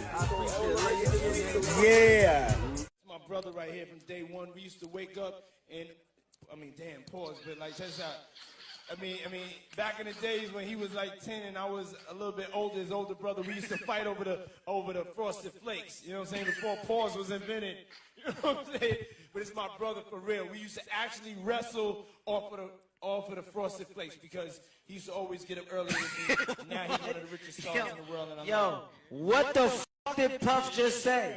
Nobody's going to acknowledge this for me. Puff just said we used to wrestle over the Frosted Flakes. And we're streaming live. That was stupid. Right now, he's having 48 hours with Diddy, him and his boy. They're having the times of their lives, like where we hanging out and what we doing. We can't really disclose, but it's definitely a 15-year-old's dream. I have been given custody of him. He signed to Usher. I'm signed to Usher. I had legal guardianship of Usher when he did his first album. I did Usher's first album. I don't have legal guardianship of him, but for the next 48 hours, he's with me. So and we gonna go full crazy. Hey, yo, man. How's Big E's nuts? We got to talk about Diddy again. Diddy had came out and broke his silence about all of the stuff that was going on about him, man. You know, we got a lot of people reactions, a lot of rappers, 50 Cent, Mason, Cameron reacted to it. We did videos on that on my YouTube channels. I'll have the link to those videos down below if you guys want to go check it out. But yeah, man, in today's video, we got Diddy reaction. Diddy finally came out and said some things about what's going on with him, man. And I would like to read this article for you guys. So let's get right into it. I don't want to hold you guys too long and make this video too long. But while I'm doing my commentary, I want to show you guys the video feed from TMZ that they had put out of one of the federal agents had a body camera on. And as we can see right here, the footage down below, you can see one of his homes that were raided. So that's the damage that they did in one of Diddy's homes. So yeah, man, I just want you guys to see that while I'm doing my commentary. So let's check out what Diddy had to say, man. This is an article from FoxNews.com. And right here, as we can see, it says, Sean Diddy Combs declares innocence after federal agents raid his homes. We got more in the article. It says, Sean Diddy Combs denied the meritless accusations waged against him as he spoke out for the first time following Homeland Security raids on his home in Los Angeles and Miami on Monday. Yesterday, there was a gross overuse of military-level force as search warrants were executed at Mr. Combs' residencies. His attorney, Aaron Dyer, said Tuesday in a statement provided to Fox News Digital. There is no excuse for the excessive show of force and hostility exhibited by authorities or the way his children and employees were treated. Mr. Combs was never detained, but spoke to and cooperated with authorities. They really wasn't putting out that Diddy had spoke with the authorities and he was cooperating. Remember how TMZ tried to paint the picture like they saw Diddy hasten back and forth and he looked all nervous, and they was trying to paint this picture like Diddy had fled or something, right? So yes, we can see now in this article, Fox News is reporting that Diddy spoke and cooperated with the authorities at the time. We got some more in the article as well. It says, desperate media attention, neither Mr. Combs nor any of his family members have been arrested, nor has their ability to travel have been restricted in any way. Again, they was trying to paint this picture like Diddy was trying to fly overseas or something to get away from all of this. Kind of sort of like Russell Simmons. His name was being brought up in a lot of cases. Russell Simmons had fled. And yeah, that's how the news was trying to paint this Diddy situation. But as we can see, Fox News reported that he had spoke with the authorities. So I find that crazy, man, because, you know, it really wasn't put out there that Diddy had spoke with the authorities. And right here it says the unprecedented ambush paired with an advanced coordination media presence leads to a premature rush to judgment of Mr. Combs and is nothing more than a witch hunt based off meritless accusations made in civil lawsuits, he added. There has been no finding of criminal or civil liability with any of these allegations. Mr. Combs is innocent and will continue to fight every single day to clear his name. Okay, and it also says an AUS official confirmed to Fox News that the raids on Combs' homes on Monday were connected to a federal human trafficking investigation. It's unclear if the rapper is a target of the federal agent's investigation. So that's the reason why Diddy homes were raided, man. And yeah, like I said, they were trying to paint this picture like Diddy was trying to flee and he was just trying to get out and leave his kids, basically. You know, they showed his kids in handcuffs, but they didn't really show Diddy talking to authorities on the news. So again, man, you know, you got to watch how these people try to paint the picture. Y'all get in the comment section down below. I would love to hear y'all thoughts about Diddy's response. How do y'all feel about this entire Diddy thing? Now learning more about the case and what's going on surrounding that. Get in the comment section down below. Hit that like button if you made this far in the video. Don't forget to hit that subscribe button as well. Comment down new sub if you're a new sub. Catch you guys in the next video, and we out, guys. Peace. The Department of Homeland Security conducting a raid at a house in Holmby Field Hills, believed to be connected to Sean Combs, the rapper and music executive, perhaps being linked to a sex trafficking investigation. Let's go live to Stu Mundell up in Skyfox right now for more. Stu, what do we know? Yeah, I heard her say we're live. Copy. All right, there you see Skyfox overhead of this home where, again, we are seeing Department of Homeland Security investigators this home now. Let's go to Haley Winslow, who's live on the ground right there. Haley, what do we know? Sandra, this is going to turn into a huge scene that is going to be an all-day thing, and it involves, yes, P. Diddy. The home is actually registered to Bad Boy Films, which is a division of Bad Boy Entertainment, basically his company, and the home's registered to that and to his daughter. Now, from Sky Fox, Stu up there, he got some shots of a few people coming out of the home. Those people have been detained. Now, we're trying to still connect the dots. We do have some sources on scene here that we're getting this information from. We were actually the first ones here with about 30 different law enforcement vehicles at least. There are 3 Bearcats on scene here. This just all unfolded, Sandra, I would say, less than 10 minutes ago. We got here even before the crime scene tape came up. So we're just down the hill. If you look up this street where Tony is right now to the right, you'll see one of those Bearcats and law enforcement. And on the other side of those bushes, basically, is that home that is registered to Bad Boy Films, which is part of Bad Boy Entertainment. And the home in particular is registered not only to Bad Boy Films, but to one of P. Diddy's daughters. Now, we are hearing from law enforcement sources that this involves sex trafficking, but we don't yet know to what extent or the details about that. But you better believe we will be on this all day, keeping you updated with the very latest. For now, reporting live here on the scene in Holmby Hills, I'm Haley Winslow, Fox 11 News. Haley, thank you. And you can see from that ground shot a very active scene right there, a perimeter put up already. Homeland Security just raided P. Diddy's LA and Miami homes today after multiple lawsuits have accused the rapper of the most unthinkable acts. Agents from the Department of Homeland Security and other agencies entered the rapper's luxury properties on both east and west coast of the United States while helicopters circled overhead capturing footage of the raid. Multiple people were found in the home and taken into custody. But the Bad Boys record founder and 3-time Grammy Awards winner Sean Combs, also known as P. Diddy, was reported to not be in either of the homes and is suspected to be in New York, where this federal case has originated from. A spokesperson for Homeland Security Investigations said in a statement, "Earlier today, Homeland Security Investigations New York executed law enforcement actions as part of an ongoing investigation with assistance from Homeland Security Investigations Los Angeles and Homeland Security Investigations Miami and our local law enforcement partners. We'll provide more information as it becomes available." The music mogul has been fighting various legal battles. The lawsuits against Diddy describe him as a violent man who used his celebrity status to intimidate and prey on women. Diddy tried to run on his private jet Gulfstream, but was forced to land. So P. Diddy tried to hop on a plane on his private jet and take off and say, to hell with everything, to hell with his family, to hell with his sons, forget about his girls. He just decided, I'm gone. I think he knew the feds were coming. They hit him all 3 of his homes, Miami, LA, and New York. And he tried to get on a plane, y'all, and take off. But, the feds, how those guys are good at what they do. Homeland Security, human trafficking. P. Diddy been accused of all type of craziness, bro. Him killing his wife, doing all type of stuff, bro. The Tupac scandal that's going on, man, it's so much. Like I've been telling everybody, bro, 2024 is going to expose so much people, bro. He was trying to run on his private jet. Nobody. That's one thing I know. Whatever you do in the dark is going to come to the light. So there you have it.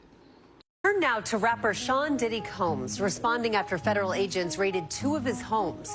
And now we're learning about an employee who's been arrested. New fallout for Sean Diddy Combs in the wake of Monday's raids. Federal investigators now confirm agents seized electronics from the rapper's homes in California and Florida. Combs' plane flew from California to Antigua in the Caribbean, but Combs was apparently not on board. He was seen here in video obtained by TMZ at Miami's Opa-locka Airport hours after the search at his homes. Sources say the raids are connected to a criminal investigation into sex trafficking allegations against Combs. He's also named in several civil lawsuits, including from music producer Rodney Jones, who accused Combs of sexual assault and engaging in a, quote, widespread and dangerous criminal sex trafficking organization. Combs denies the allegations. His lawyer calls the raids a gross overuse of military-level force, adding this is nothing more than a witch hunt. Mr. Combs will continue to fight every single day to clear his name. Having heavily armed guards and officers searching a home is pretty normal.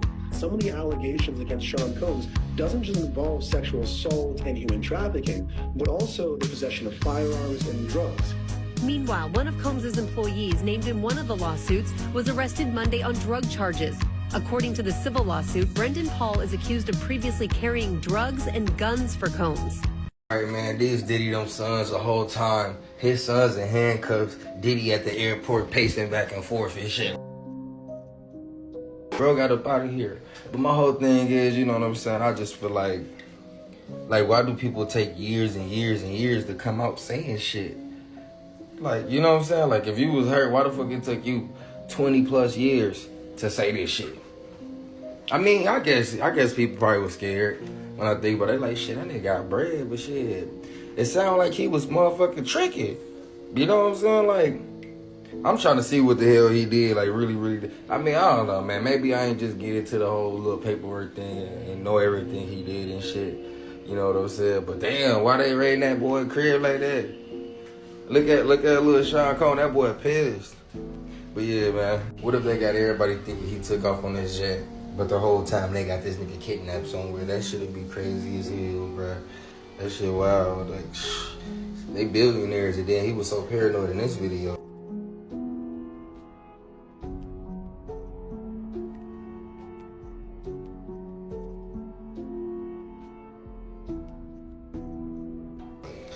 Shit crazy.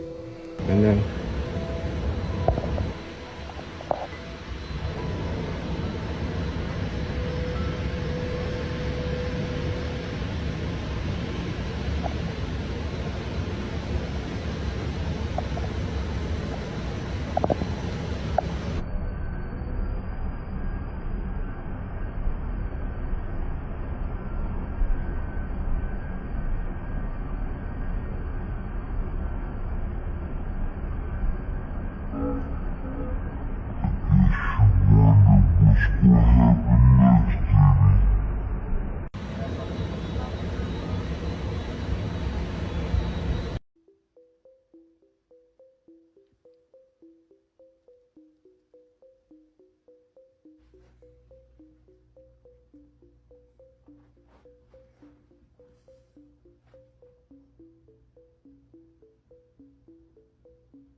Everyone wants to know, where is P. Diddy? After the feds raided 3 of his homes for Epstein-like crimes and he was nowhere to be found, people are wondering if he is on the run. TMZ tracked P. Diddy's private jet called Love Air and found that it currently just landed in Antigua, an island in the Caribbean.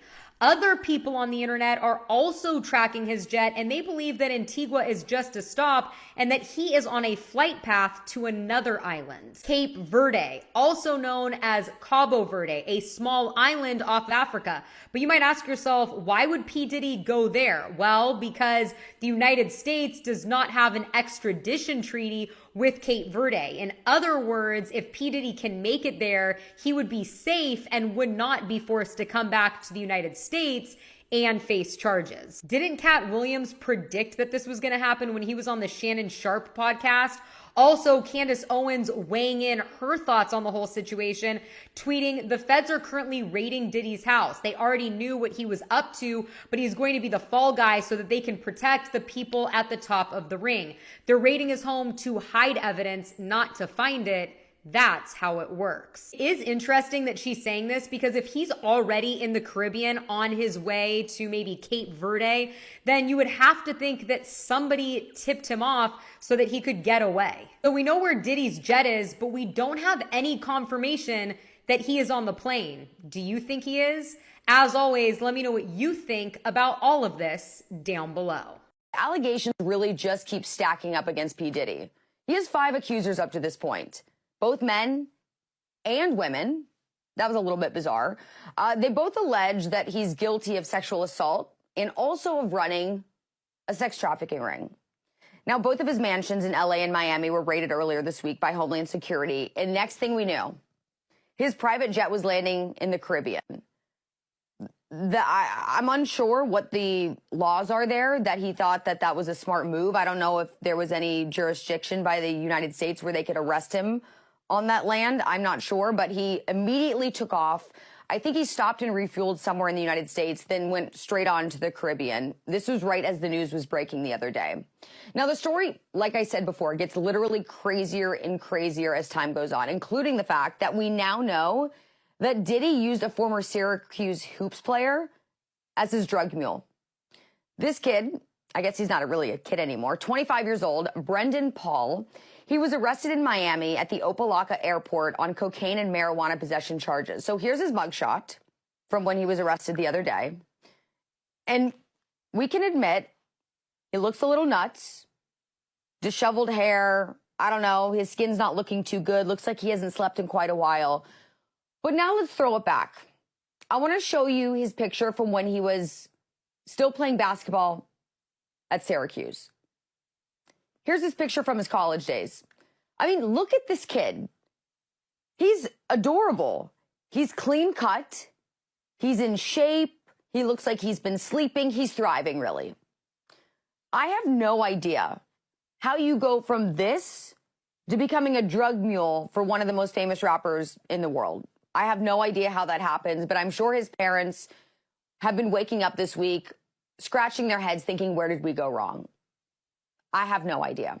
Now, according to a lawsuit, Paul distributed guns and drugs to Diddy.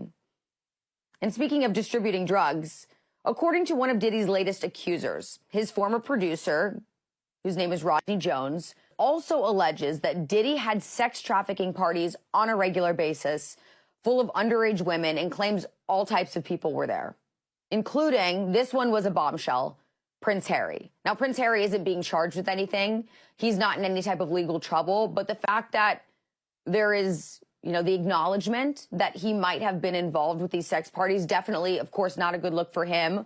The royal family is probably horribly embarrassed, as they already have been, by him and Meghan Markle's antics since, for years now. Anyways, the accusations keep getting worse. It doesn't stop there. There's another accuser, Joy Dickerson-Neal. She filed a lawsuit alleging that P. Diddy drugged her, sexually assaulted her, and also secretly recorded her assault back when she was a college student, meaning she was underage. All of this going back to 1991. So this type of stuff that Diddy's been involved with, at least that he's being accused of, stems back decades at this point. So I told you, I warned all of you when I started the show, this story literally was wild. And it seems like every day we're getting more insight into Diddy being an absolute creep. As moments from his past, they keep resurfacing now that he's making all of these headlines. For example, one that came across my radar that I feel especially invested in because I was tuning in recently to the Quiet on Set documentary about the Nickelodeon heydays from the mid-90s to mid-2000s about Dan Schneider, the creepy executive producer on set. Well, now we're seeing that P. Diddy was a guest star on all that during that same era. 2002, he was a guest star. He came on the show. And part of the joke of him being on the show was he was trying to convince the other child actors to put a toy helicopter down another child's pants on the program. at the time, maybe just seemed like a harmless joke, but now that we have more insight into how creepy Nickelodeon was and potentially how creepy P. Diddy was if all of this does end up being true, this just does not sit well with all of us. But every little thing that happened now has to be looked at through a different lens.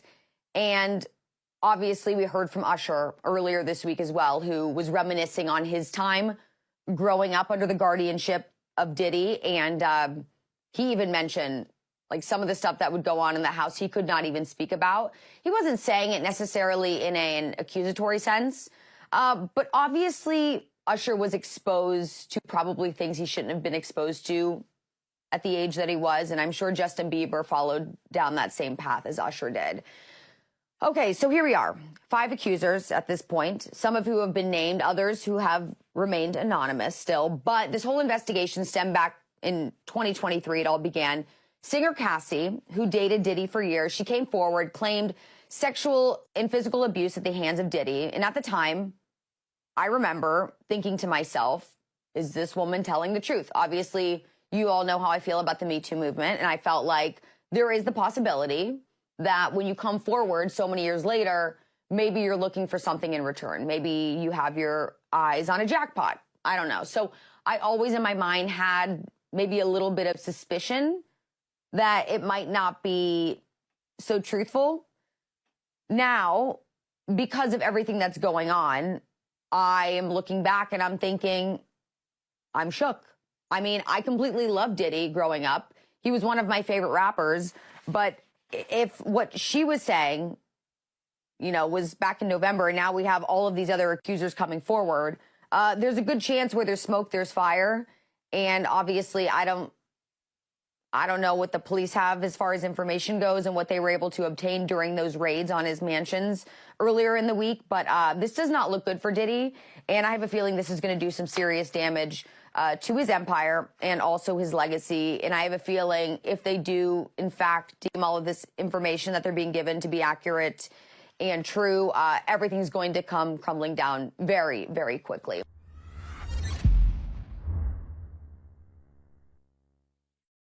Apparently, P. Diddy is the new Jeff Epstein.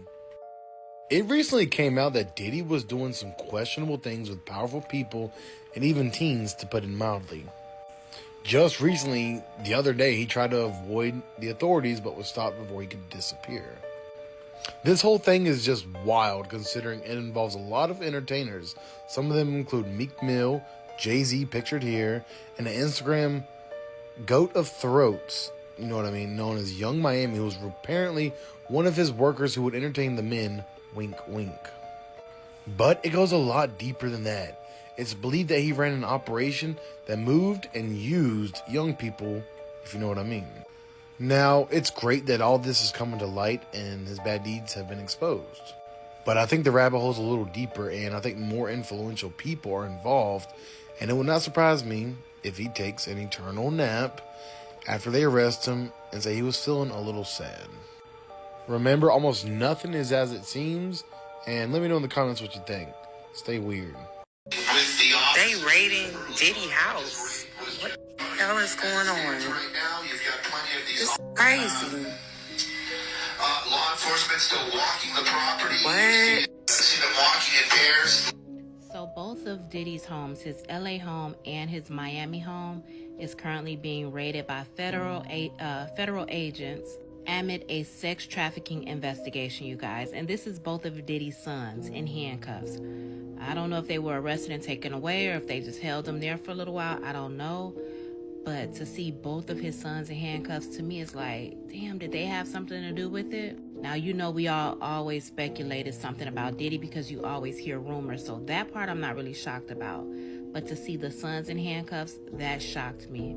I always say, whatever is done in the dark always comes to light. It doesn't matter how long it takes. It always resurfaces and comes to light. And this may just be the chickens coming home to roost, as they call it. Guys, we got breaking news. Diddy has been found. Here is footage of him pacing back and forth at the Miami airport. Watch.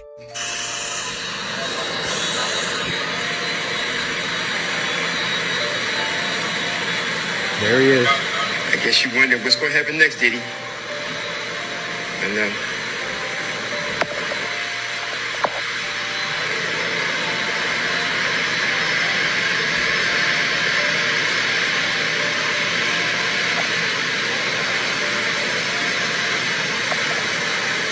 This is crazy.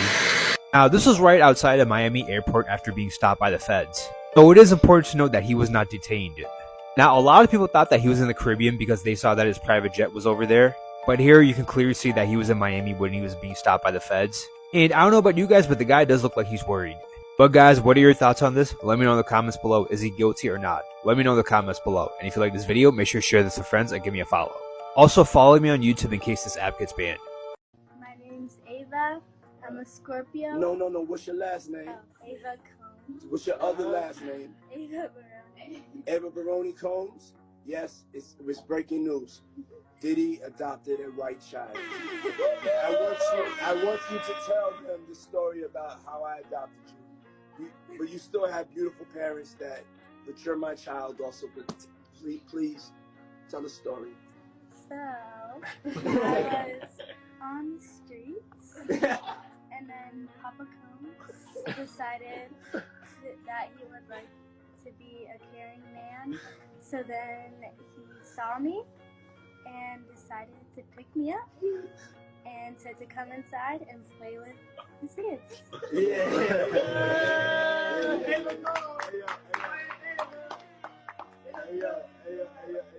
Ava, that's like a little bit like borderline suspect. I don't want nobody, we want to get it clear. I adopted you like Madonna adopted kids and everybody else adopted kids, Charlize Theron, everybody that's ever adopted Sandra Bullock. I adopted you because I felt that you could, enjoy also having a black parent to take care of you and help you out.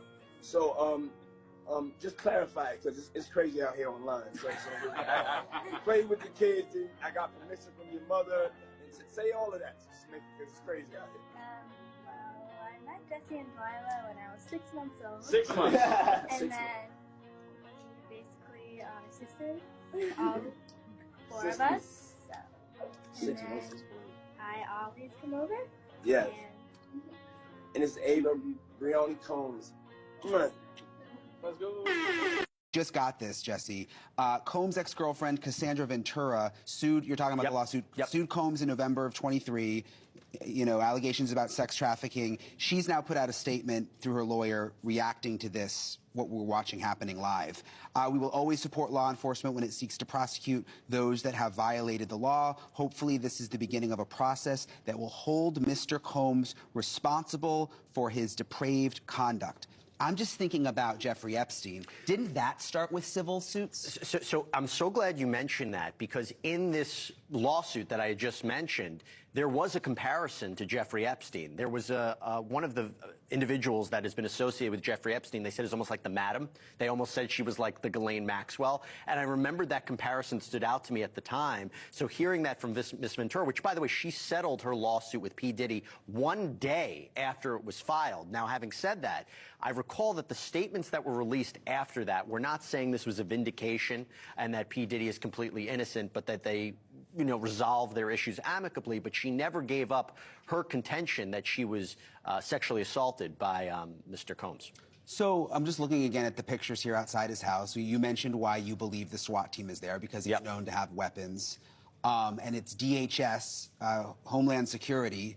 Do we know why they would be the ones investigating? I mean, I know they oftentimes do like child porn and those kinds of things. If you're talking about sex trafficking, if you're talking about underage women, that is a concern. That is something that comes to my mind. You're also talking, I mean, we could see it here, a massive property.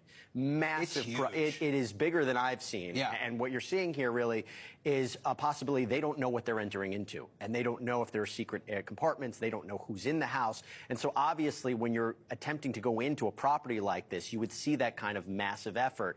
You would see multiple law enforcement agencies going in. And so that's probably, they have the resources to be able to penetrate and go into a property like that. And they're also going into his house right now in Miami. At the same time, we've confirmed the search in LA, the search in Miami, but it's the Southern District of New York investigating. Correct. And we don't know what they're investigating. We don't know exactly who they're looking into. I mean, obviously, the speculation at this point is that it is concerned with P. Diddy, a part of an active investigation. We don't know what the charges are or what they're associated. But right now, when you're entering these properties, it is, by all accounts, to arrest and to issue arrest warrants. And clearly, they had some probable cause to believe that there is a criminal activity afoot there and that they are trying to either arrest some of the individuals there or try to get some evidence out of there, whatever that might be. And remember, as I said, I should mention this as well. It's actually, I'm remembering it as we're talking about it. One of the aspects of that lawsuit was that P. Diddy had surveillance footage in his property. Wait, look real quick. What is this, Jesse? Because these are new pictures. So if that are is, these there's that people could in be his handcuffs sons. now. That could be his sons. That could be his sons. Again, if that is accurate, I wouldn't be surprised because the allegations put forward in that lawsuit implicated his sons in different criminal activities. So these are aerial photos from our helicopter in Los Angeles. It's zoomed in now. This is brand new. And there are, let's see, can we count? It's small. A couple of people in handcuffs, a couple of people on the ground. Looks like two boys in handcuffs there facing the bushes. And let's be clear, they could be detained while the search warrant is going forward, while the house is being searched. It doesn't necessarily mean they are arrested, but they are currently being detained outside while this is happening. Do we know anything about the whereabouts of P. Diddy? As far as I know, no. I saw reports online that suggest they might be looking for him. I don't want to confirm that. I don't know where he is, but clearly, if he was at one of those properties, we may have seen him by now. Now, having said that, we're kind of developing into this story. Yeah. Is there a chance that he had already been perhaps detained and he's put in one of those vehicles or was transported somewhere else? That is a possibility. Or it's possible they don't know where he is. And again, we can't 100% confirm what they're looking for, but clearly being at those properties, placing what appears to be his sons in handcuffs is an alarming situation. Yeah, I don't know if we can go back to the picture of the people in handcuffs. And there were reports earlier that his sons were in handcuffs. So this seems to match up with that. But again, they could be detained while the search warrant is being investigated. And the other thing, this is a federal investigation, Department of Homeland Security. We know, I mean, it's very difficult for us to get real-time information from the feds. It's not like working with the sheriff's office. I mean, they are so tight-lipped. But the thing I keep thinking, it's the afternoon in L.A., I mean, the chopper's up. Like, they clearly aren't trying to do this in secret. And you know, one of the things as I'm looking about this, and one of the reasons they keep it very close to the chest is because they don't want to alert the suspects that they're looking into. And clearly, they must have had some sort of intelligence to let them know that these people were at the residence at that time. Yeah. Right? I mean, it can't just be that a situation, they're going in at this time just because it's, you know, a sunny day in Los Angeles or Miami. There's a reason they're going in at that time to try to find the individuals they're looking for or the evidence they're looking for at this time. Thanks so much for watching. Go to joinnn.com to find News Nation on your television provider. And don't forget to click the red subscribe button below to get more of News Nation's fact-driven, unbiased coverage. Music industry after federal agents raided the LA and Miami homes of billionaire hip-hop mogul Sean Diddy Combs. Homeland Security conducted the armed raid in an alleged sex trafficking operation. TMZ later capturing Diddy pacing around a private Miami airstrip. Diddy wasn't arrested, but his phones were seized. And there's speculation tonight that he's fled the country. We can't confirm it. Just breaking tonight, though, Diddy's attorneys putting out a statement saying, quote, there is no excuse for the excessive show of force and hostility exhibited by authorities. Right. This unprecedented ambush, paired with advanced coordinated media presence, leads to a premature rush to judgment of Mr. Combs and is nothing more than a witch hunt. Yeah, right. We believe the raid was triggered by a litany of lawsuits, including from his own ex, alleging abuse, rape, and sex trafficking. Diddy settled that one, but then, 2 months ago, his former producer, Rodney Lil Rod Jones, filed an explosive lawsuit containing disturbingly graphic and disgusting details that not only implicate Diddy, but aim straight at the heart of the music industry. An elaborate racketeering, blackmail, and sex trafficking scheme that his lawyers compare to Jeffrey Epstein's. Now, for over a year, Lil Rod had unfettered access to Diddy's world, his homes, his planes, and his parties, where he claims he witnessed mountains of narcotics, illegal firearms, laced drinks, sex workers, and underage boys and girls. The producer claims he was groped by Diddy, groomed, and forced into humiliating sexual performances. Diddy's chief of staff, Christina Coram, is said to have been the Ghislaine Maxwell to Sean Combs, allegedly ordering her assistants to keep Mr. Combs high off gummies, pills, cocaine, and ecstasy, and maintaining a steady stream of sex workers for her boss.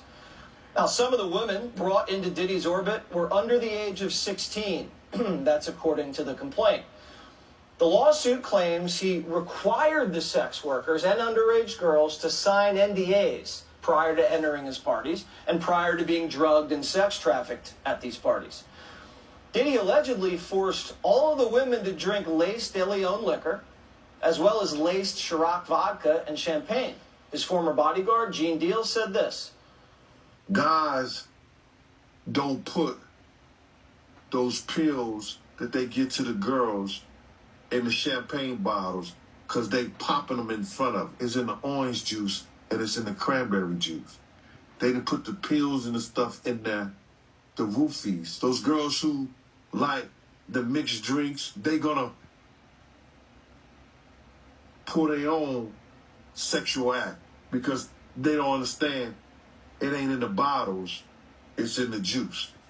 Those guys, they learn that and they put it to those girls who don't know no better. Now, Diddy called these his freak-out parties.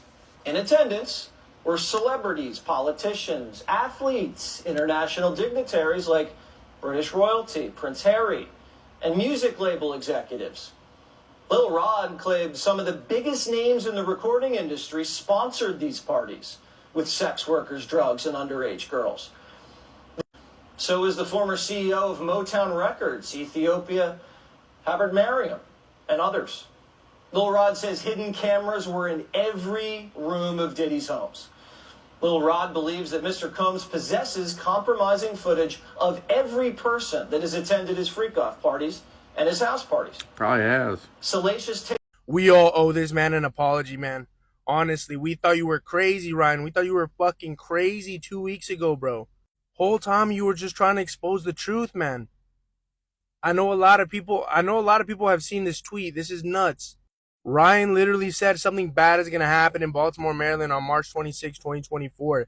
And honestly, I remember seeing this and being like, dude, if nothing happens, this dude's a clown. This dude just made himself look so dumb. Whole time he knew something. He knows something. The truth is, the stuff that he's saying is starting to seem true to me. This shit is crazy, ladies and gentlemen. Look what happened today. The Baltimore Bridge, man. The key bridge right there in Baltimore, Maryland. A freaking ship crashed into it. Lives lost. It's crazy. And you guys might think I'm reaching, but I think they're trying to cover up Ryan's freaking exposing everybody with these crazy stories that are coming out all of a sudden. Diddy freaking house is getting raided. His charges, like he's getting caught. The whole Nickelodeon Dan Schneider thing, like all this is unfortunate, but I don't know, man. Is it a conspiracy? Are they trying to like get your eyes to go somewhere else? The attention off Ryan Garcia and what he's saying? Or what do you guys think is going on? Let me know in the comment section. Share this video. This is crazy. Oh man, you got some visitors, dog. Let's get up on out He of here. warned us in 1997, y'all, how it was gonna end. Come on, boy. Your ass going down, Diddy. He flying to that island. He gone. He warned us in 1997 how it was gonna go down. Look. Get your ass on, boy. Is it just me? Or can anybody else see how much trouble Sean Puffy Combs is in? I mean, I gotta be honest with you. I don't even think he's running from the feds. I don't think he's running from the police or the CIA. I think he knows a lot of shit on a lot of people. And now he's running scared. I think that this motherfucker's in a lot of trouble. I have to tell you, all of this shit's gonna come to a head. Everybody's gonna talk. Nobody's gonna go down for this man. And I see all those rumors about Justin Bieber. I gotta tell you, I never really liked the kid. You know, loud mouth, big mouth attitude, chip on your shoulder, all that shit. But I have to tell you something. If those rumors are true about Justin Bieber, my heart goes out to that kid. 15 years old, left alone with this monster to do it for 48 hours. You saw that video came out, 48 hours. I got this kid. He's under my care. Oh my God. I don't know. I think that, Jay-Z's in trouble. I think Sean Puffy Combs is in trouble. I think Sean Puffy Combs is going to start talking. And and the people that have power even think for a second that he's going to start talking, I'm telling you right now, they're going to hunt him down. They're going to hunt him down, and he's going to see, God forbid, the same fate as Jeffrey Epstein. Yeah, Jeffrey Epstein took his own life in jail. I call bullshit on that fucking one. And if something happens to Sean Puffy Combs, I'll call bullshit on that one too if they say that he did something to himself. Anyway, pray for the people that got hurt. There's a lot of people that got hurt. Pray for the people that are out there that are suffering at the hands of these monsters. There are monsters among us, and one by one, they are going to fall like dominoes because people like me have had enough with our mommies and our children being hunted and hurt and disrespected. And that's all I gotta say about that. You can only hide in the dark for so long. But let me remind you all of something. While you think you're getting away with it, our Lord and Savior watches and sees the whole entire fucking thing. And that's all I gotta say. Midnight. I am out. 1, 2, 3. Breaking news, the Department of Homeland Security has just confirmed to CNN that federal law enforcement agents have raided properties owned by musician and producer Sean Diddy Combs. Federal agents are searching Sean Diddy Combs' properties in Los Angeles and Miami as part of a sex trafficking probe right now. It's being searched by agents with Homeland Security. Officials say the searches were connected to a sex trafficking investigation by federal authorities. A man named Rodney Jones has come forward to sue Diddy, and this is not your average lawsuit.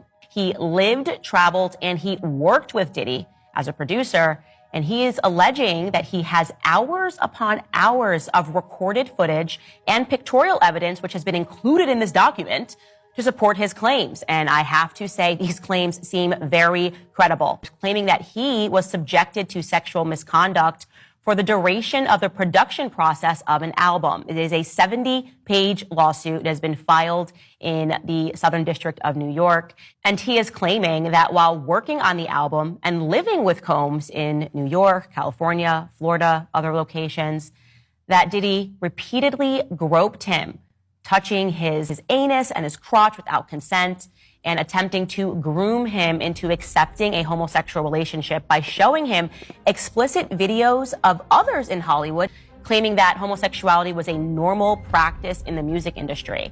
He's also claiming that Diddy would walk around the house naked and force him to watch him shower, and is alleging that he went forward and told Diddy's chief of staff, Christina Karam, about this. And Christina came back to him and said, well, you know, Sean will just be Sean. So I don't get sued, that these are all allegations. Everything that I'm going to say after this is an allegation that is being claimed by Rodney in this lawsuit document. Let's go through the big claims. Ready? Number one, this is perhaps the biggest claim, is that Diddy and his son murdered someone in plain daylight and got away with it. And they are implicating the LAPD in this madness because they produced fake reports. And he's got some real good evidence to back up these claims. He includes in his lawsuit this photo of the bathroom, or of the blood in that bathroom. And then it is stunning because he also shows how the media then reported it, right? A fake police report was produced, and then fake headlines were the result. This is CBS News. How on earth could the LAPD be implicated in lying? Well, he alleges that there is an individual, again, that they know that they can call to clean up any types of murders. And that individual will make sure the right officers write down the fake police reports and that those are then fed to the media to cover up murder. The second big explosive thing that comes from this document are the allegations that Diddy hosts freak-offs, essentially sexual events to procure blackmail on other people in the industry. That they all come and they have these drug-fused parties with underage boys, with underage girls. And throughout this lawsuit, he names multiple current rappers that have been involved in these parties and are therefore existing under blackmail. Well, then Diddy owned you. And I wonder if a lot of these artists are existing within this blackmail ring. And also, where have we heard this before? Oh, yes, of course, Jeffrey Epstein, who was bizarrely protected. He was clearly an asset of not just the CIA, but also potentially the Mossad over in Israel. And he, too, had so much access, so much wealth, and he got away with it for years, procuring what very clearly is blackmail on politicians. So what we are recognizing is that this ring also exists within Hollywood. Explosive allegation number 3 was that there's even a Ghislaine Maxwell, so to speak, a madame, and that is the other woman that is listed in this lawsuit. His chief of staff, Christina Karam, her job as alleged in this lawsuit was to keep Diddy high. I'm going to tell you what this lawsuit says explicitly about her. According to Mr. Jones, during the 13 months he lived and traveled with Diddy, he witnessed defendant Karam openly order her assistants to keep Mr. Combs high off of gummies and pills. Defendant Karam required all employees, from the butler, the chef, to the housekeepers, to walk around with a pouch or a fanny pack filled with cocaine, GHB, ecstasy, marijuana gummies, and Tukey. I don't know if I'm saying that right. That's a pink drug that is a combination of ecstasy and cocaine. She also ordered, allegedly, sex workers and prostitutes for Mr. Combs and would order the distribution of ecstasy, cocaine, GHB, ketamine, marijuana, and mushrooms to Mr. Combs and his celebrity guests who were present on his rented yacht and in his homes throughout LA, New York City, and Miami. The fuck you think that is? Right. You don't see me on TMZ.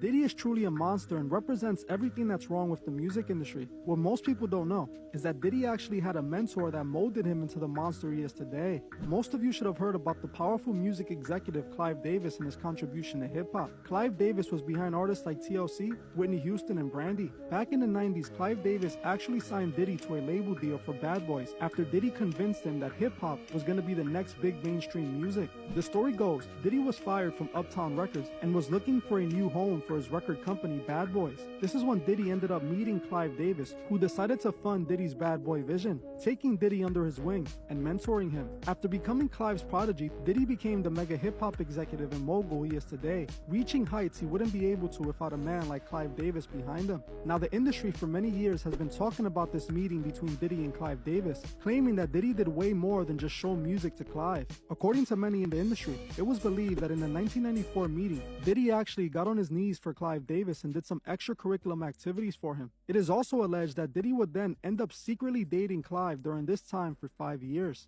For years, this has remained an unconfirmed industry rumor that no one really had any proof of for the longest. Well, that all changed back in 2013 when Clive Davis himself wrote in his memoir that he was indeed a bi man who was into men and women, openly confessing that he had secretly dated many men within the industry. This, for most, confirmed the rumors that Diddy had to pay a dark price for his success.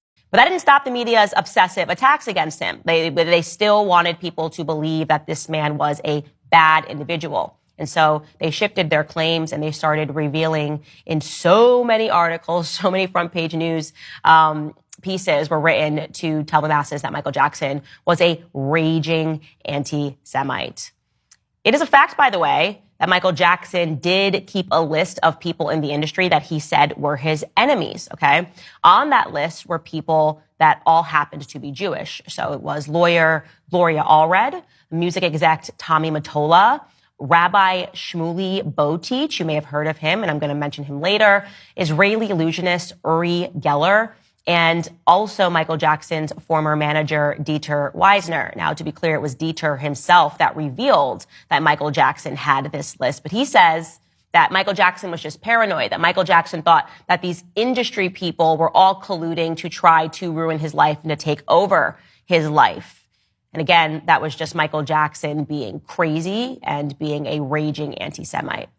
Well, Ian Carroll also investigates those claims as well. Take a listen. And yes, Jackson did say that the Jews are, probably referring to the Jews in the music industry, are like leeches and that they took everything from them and that they did it on purpose. But when you look into those allegations or those insults, you realize that because of his will that was probably fake and filed right before his death. So the will was signed on July 7th in Los Angeles by 3 witnesses. But Jackson's family pointed out that he was in New York that day and there's video proving it. So they changed their story. But the witnesses definitely saw it and it was just in New York. So anyways, because of this will, John Branca was put in charge of his estate, which included his net worth of $230 million, but far more importantly, his 50% share of Sony ATV worth $750 million. Yes, he was taking on Sony. He was going after the hand that feeds him. And when you look into John Branca, in 2003, Jackson fired Branca because he was siphoning money out of Jackson's accounts in collusion with Sony Music CEO Tommy Mottola and funneling it through a bunch of offshore accounts in the Caribbean. John Branca is Jewish, and Tommy Mottola is also Jewish. Wow.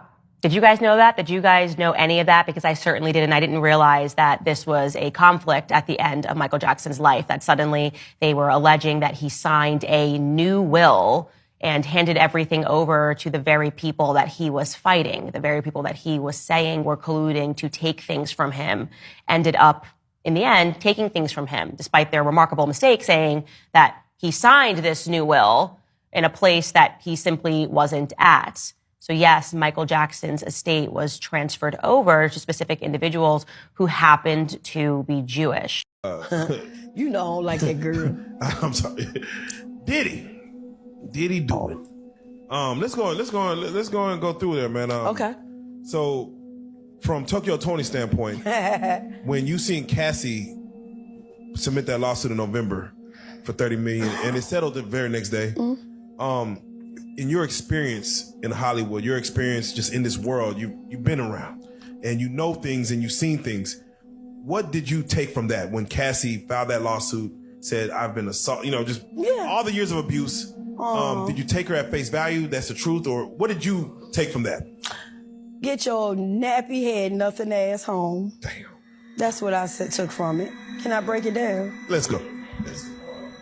First of all, 10 years with anybody is a long time. Can I say what I want to say? No, yeah, it's free. Hey, it's free range. Okay. You're not going to be breaking it down on the table, snorting your ass off, having a good time. You're like, okay, we chilling, we doing us, we grown, everybody chilling. You right? Fine. Then you have some dudes come in. 1, 2, 3. Okay, hey. We lit, it brings your endorphins up. You like, you feeling sexy. That's what it do to you. Now the guys that walked in, you done sucked off everybody, you done fucked off everybody. Now, how long did this go on? Should say some years. How long did this go on? So when did you say, well, baby, I don't really feel like eating everybody dick tonight. Can I just go to bed? Like, no. The reason that was, and it's clear, so clear now, but Cassie probably home laughing, like, because of this. The $30 million wasn't just for no Cassie. Your pussy ain't that good. All of us in here got $30 million pussy. Hey. She don't. That pussy turned up, turned out, boiled out, fried up, done. No, your licking come off the floor, balled up in a knot, in a rag. Like, come on. But you wanted that. It's the same thing as the black man. Where you say you wanted that. You, baby, went to Fashion Week. We saw you in Louis. I saw you. Yeah. You was in Louis after that. Yeah, we seen it. You didn't go clean up and say, you know what? I'm gonna go sell these furs. I'm gonna go get some of these jewelry and get the fuck away from it. You stayed. Yeah, she said But let me finish. Yeah, go ahead. I ain't finished. Hold tight. Let's go. Watch this. How can I put this delicately? That 30 million was to make everybody else disappear. Who else was fucking? Who else was sucking? Y'all too. Diddy and the dude sucking and fucking, and you right there being the pussy probably laid back and look good. They can look up at you every now and then to get it back right or something. I don't know. That 30 million ain't for that pussy. That's to shut her mouth on whoever else. You. So he probably picked the phone up. Nigga, I need 5 from you. 5 from you. Cause she about to talk.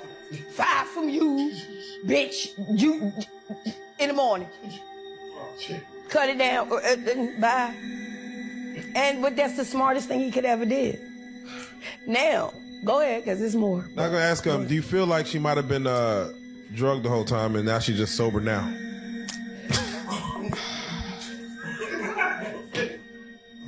Trying to cut her some leeway. She came in ready to be drugged and fucked and curried.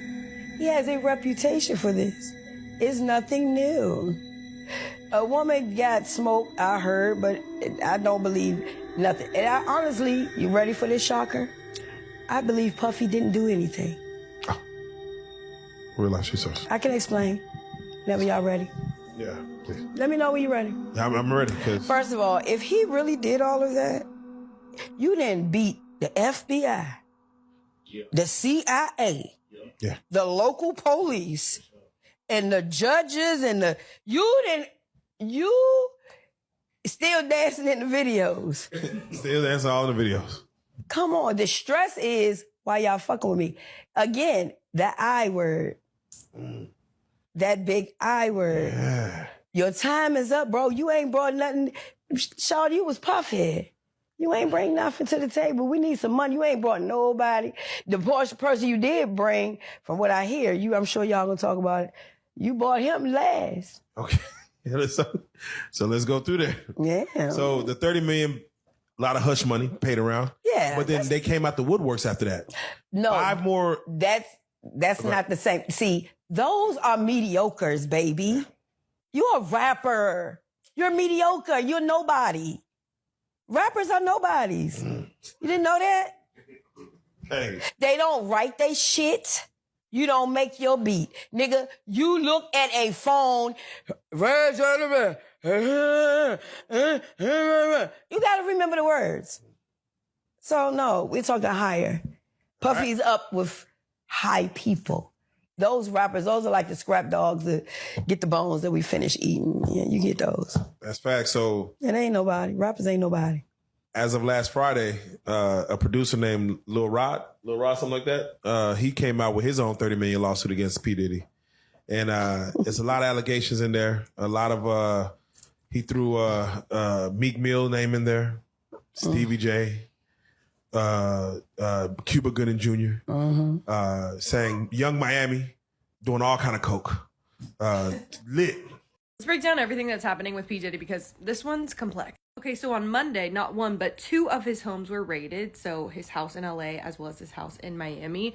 Reports indicate that the raids are tied to a federal investigation pertaining to allegations of sex trafficking, sexual assault, firearms, and others. Diddy wasn't in either of those homes though. People thought he was heading to Antigua when this was all going down because that's where his private jet was heading, but it turns out that's not where he was either. He was actually just walking around the Miami airport. This video is from TMZ, and as of right now, nothing has come from this video of him walking around. Most of these speculations began brewing in November of 2023 when his former partner and singer Cassie sued him. This is everything that she sued him for, and she ended up saying that he allegedly took control over her life. Once Cassie stepped forward, other accusers started coming forward with similar accusations. And another reminder, Diddy has denied all of this. I'll keep you updated on my TikTok and my Instagram, but you know who else is going to keep you updated? 50 Cent. He's been posting all of this. As of right now, when I'm posting this, Tuesday, 8:30 a.m. Pacific Standard Time, Diddy's not on the run. He's not under arrest. So all these outlets are reaching out to the accusers trying to get the full story. But law enforcement is also taking items directly from his home. So I can't imagine how long he's going to be free for. Let me know what questions you have. I'm going to do my best to do all my research and correctly answer everything, but there is some gray area with all this right now. My name's Ava. I'm a Scorpio. No. What's your last name? Ava Combs. What's your other last name? Ava Baroni. Ava Baroni Combs? Yes, it's breaking news. Diddy adopted a white child. I want you to tell them the story about how I adopted you. But you still have beautiful parents but you're my child also. But please tell the story. So, I was on the streets, and then Papa Combs decided that he would like to be a caring man.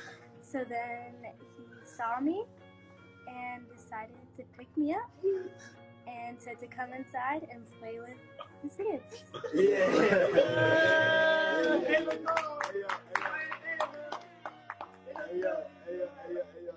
But that's like a little bit like borderline suspect. I don't want nobody, we want to get it clear. I adopted you like Madonna adopted kids and everybody else adopted kids, Charlize Theron, everybody that's ever adopted Sandra Bullock. I adopted you because I felt that you could, enjoy also having a black parent to take care of you and help you out. So, just clarify it because it's crazy out here online. So you play with the kids, and I got permission from your mother, and say all of that because it's crazy out here. Well, I met Jesse and Lila when I was 6 months old. 6 months. And then we basically are sisters, all 4 of us. So, and then I always come over. Yes. And it's Ava Brioni Combs. Come on. Let's go. No, his plane took off, and I know that they went to an island that doesn't extradite. Really? Yeah, which is all right. Let's That's just an innocent guy thing to do. Yeah, you're definitely innocent. You go. No. I just needed a second. I was gonna go to Tobago. Oh my God, you guys are being such dicks about this. It's so wild because I don't even have a kink. Yeah. I don't even have a kink. I like good old meat and potato sex. That's gonna be the kink in 20 years. Yeah, of course. Is there gonna be like your kid is gonna be like, Dad, you're a sick. You love intimacy. You love kissing, Mom. Oh my God. Here is everyone named in the P. Diddy sexual abuse lawsuit. Firstly, the lawsuit mentions Jennifer Lopez. The lawsuit claims that while Jennifer Lopez was dating P. Diddy, she brought a gun and gave it to Diddy in the 1999 nightclub shooting. It also claims that Diddy forced his then artist, Shy, to claim responsibility for the shooting. Next, the lawsuit specifically mentions Prince Harry, the Duke of Sussex. It reads in part, quote, Mr. Combs was known for throwing the best parties. Affiliation with and/or sponsorship of Mr. Combs' sex trafficking parties granted legitimacy and access to celebrities such as famous athletes, political figures, artists, musicians, and international dignitaries like British royal Prince Harry. Lastly, there is Cuba Gooding Jr. The lawsuit claims that Gooding Jr. sexually assaulted Lil Rod while on P. Diddy's private yacht. This is a photo of Cuba Gooding Jr. with his arm around Lil Rod smirking. P. Diddy's future is unknown, but the likelihood of federal charges being brought against him for sex trafficking are extremely high. Follow to stay updated.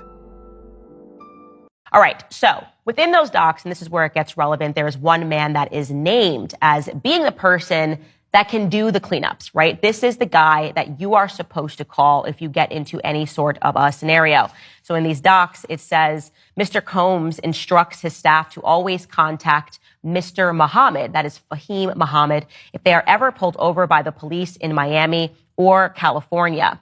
And upon information and belief, this is regarding the shooting that took place at Chalice Recording Studios. Again, he is alleging that Diddy and his son shot someone. And after that shooting, the documents say explicitly that Mr. Muhammad spoke with the LAPD after G was shot at the recording studio. The LAPD was in the recording studio and witnessed the blood in the restroom, and they went with the bogus claim that the shooting of G occurred outside of the studio. This was all thanks to Mr. Muhammad's connections within law enforcement. So again, what we are seeing there is that you call this guy and this guy will make it disappear and the media will report whatever the incident is in a capacity that covers up the crime, allegedly. Well, guess what, ladies and gentlemen? The cleanup guy, Mr. Fahim Muhammad, was also on the scene when Michael Jackson died. So I want to introduce you to and allow you to listen to Ian Carroll. He's an independent journalist that is investigating everything that is going on, and he explains that connection that Fahim has with Michael Jackson. Take a listen. So this new lawsuit just came out that shows tons of evidence that P. Diddy, Puff Daddy, has been running a sexual blackmail operation very much like Jeffrey Epstein, but in the rap and music industry for basically 30 years. And in that lawsuit, we learned that his head of security while he's running the sexual blackmail ring is this guy named Fahim Muhammad, who before working for Diddy was the head of security for Michael Jackson when he was only 21. And he was one of the first people on the scene when Michael Jackson died. And before we go to Michael Jackson, the most important part of the Diddy case to bring across is the fact that the record executives at the very top knew what P. Diddy was doing. They were attending the parties with underage girls where they were spiking drinks. They were deeply involved in Diddy's personal life, and all evidence points to them supporting his operation, or at the very least turning a blind eye to it. So yes, this is obviously huge. It's also potentially terrifying. And now if you want to be rational and use the rational side of your brain, you just go, okay, well, this could just be a coincidence, right? Like Fahim Muhammad, he is in security. And yes, he obviously is high up in security. He was providing security to Michael Jackson. He happened to die on his watch. Big deal, right? Big deal. Well, I think that would lead us to the question of who exactly is Fahim Muhammad, because that's kind of a big first job to have. You're 21 years old and you're protecting the king of pop. What exactly are his qualifications? Let's go back to Ian Carroll and his reporting. And now, here's the best part. Check this out. This is in all of his bios, by the way, but we're pointing it out now.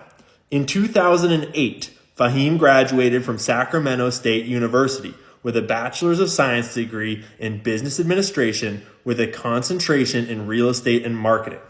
Okay? Do you realize what's wrong with that yet? Anything coming to mind? When did Michael Jackson die? June 25th, 2009. Jackson died from cardiac arrest caused by a propofol and benzodiazepine overdose, caused by his doctor, apparently. Hold up. Hold the phone. Pause. Why is a dude who just graduated college last year with a business and real estate degree the head of security for the king of pop, for Michael Jackson, the most famous musician of all time? Yeah, that is remarkably suspicious. And if we had a media that was interested in actually presenting the truth and not just propagandizing on behalf of the state, they would probably explore and look deeper into who this character is. But of course, that's not what the media does. Instead, they are meant to convince people of certain narratives. And like I said in the past, I've been a victim to that. I was obviously very young when everything was going on with Michael Jackson, and I believed the media, which is why I was kind of stunned to kind of go back and revisit the Michael Jackson case. And Ian has extensively unpacked that, revealing, and I did not know this, maybe perhaps because the media wasn't interested in telling us the end result. But yes, the FBI raided Michael Jackson's home. They poured through hours upon hours of the video footage that he had, other materials, documents that were in his house, trying to find this connection to Michael Jackson and potential child abuse. And what ended up being the result was that they could not find a single shred of proof that Michael Jackson had abused any children. And yet, despite this, the media convinced us that he was a pedophile, or maybe they didn't convince you, but they definitely did a good job convincing me that Michael Jackson was a pedophile. And to be clear, maybe it's perhaps the lack of evidence that was ever uncovered. Michael Jackson was found not guilty of all of the charges that were brought against him. The second disturbing video of Diddy and a teenage Justin Bieber alarmed viewers. You ain't been calling me and hanging out the way we used to hang out. The clip shows how the rapper seemed worried about spending less time with teenage Bieber. Starting to act different, huh? Despite the fact that the video itself seems harmless, it bothered internet users amid Diddy being accused of sex trafficking. Some stated that Bieber was nervous and uncomfortable. Yeah. Another strange clip resurfacing shows Diddy in a Nickelodeon children's TV series. When white sour milk was poured on a boy, Diddy gave children a disturbing message. Tell you what, take this toy helicopter, put it down his pants. The clip got internet users extremely alarmed, with some claiming that sour milk and helicopter have a dirty meaning. Watch for March of 2024, March, April, Easter time frame, Easter, Lamb, not just Kim Porter, it's so many other people. And by the way, in P. Diddy's case, the sodomy ritual, yes, the ritual that they use in order to conjure up energy, call it sexual magic, call it black magic, call it whatever you want, but they do that, okay? So never think that it's crazy and people don't do it. It goes all the way back to Egyptian chimes. It goes all the way back before Jesus. It goes all the way back. They do all kinds of energetic. It seems stupid to us that what's going to happen with P. Diddy over the next 4 years, it's a 4-year progression. So we're in almost 2024, so go to 2028 or thereabouts. What's going to happen to him is his vibration is moving this way and sideways while the rest of the people are leveling up and to the opposite direction. So what she's showing me is that he will be forgotten about, which seems impossible because he's been all over the news like a crazy person and is very famous and very wealthy. Another thing that I'm being shown is that he doesn't own all his wealth. It's a weird thing to say. He's got allegedly $700 million, if not more. That's just that's going back into the mid-2000s when they guesstimated that. It's not his money I'm being shown. So when they tell you these people have that money, he cannot do what he wants with all that money. That's a trick. It's a trap. It doesn't exist. I'm being told it doesn't exist. That does not mean he doesn't have 13 homes, a bunch of nice ass clothes, cars, Lamborghinis, women, tricks, every equipment. He is given those things with part of the money, but he doesn't have control over it all. And they are siphoning it for him right now. I'm seeing it like a milkshake and there's a straw and his wealth is being sucked. So by him agreeing to pay Cassie off, the others are coming behind until there's a complete and utter takedown of P. Diddy and his 3 right-hand men, okay? 3. So there's going to be a takedown that comes in with that. And he's going to try to step away. They're not done. And here's another thing I'm being shown, okay? I don't know how to word this. This, to me, reminds me of like a binding spell in voodoo. And I don't know what I'm talking about with that. But his mouth is being sewn up. So when I see his face, the image I get is the mouth is being sewn up. So he is going to be unable to speak for some reason. I can't talk. I cannot speak for myself anymore. This to me sounds like a losing of faculties, a losing of thought, a losing of thinking. I cannot speak, but it's sewed up around his mouth. That's actually how I'm seeing it. They're going to stitch his mouth shut. Why? I ask why. This is how it works for me. So when something hits me, I get impressions and I just express those impressions. I could be right, I could be wrong, obviously. Nobody's 100% right. It's always worked this way for me. So when I ask him energetically, meaning in my head, however you want to word that, when I ask her why his mouth is being sewn up, it's because of his mentors and they don't want it coming out over here, even though some of them are outing themselves. These are old guys connected to old style Motown. And she's showing me that he's being shut up from outing them or from speaking about them for some reason. So there's a hierarchy going on here and there's a total takedown of him. He is being sacrificed. So he may think he gets away with stuff. He may think it's cool he does what he does, but now he's the sacrificial lamb. And I do mean that. There's something that comes up with him in March, speaking of the lamb, during the Easter time frame. March, April, right in that time frame. That's why I said lamb. There's something else that's going to come up with him. We are not done. It is a complete takedown, and then you will see this man's energy. So his 3 close right-hand people, and I have no idea who they are. I don't know who he considers close. There might be people he's seen within public, and they might not actually are at these residences. It is worth pointing out the agency that is conducting this law enforcement activity. It's not the FBI, it's not the DEA or the ATF. This is HSI, Homeland Security Investigations. For those unfamiliar, this is an agency that has long been the forefront, specifically at human investigations. So we all knew that Diddy's day would come sooner or later. Unfortunately, it came late for many of Diddy's alleged victims. But hey, at least he's finally going down. And as Cat Williams said, all the deviants are catching hell this year. All of these big deviants is all catching hell in 2024. It's up for all of them. It don't matter if you Diddy or whoever you is. TG Jakes, any of them.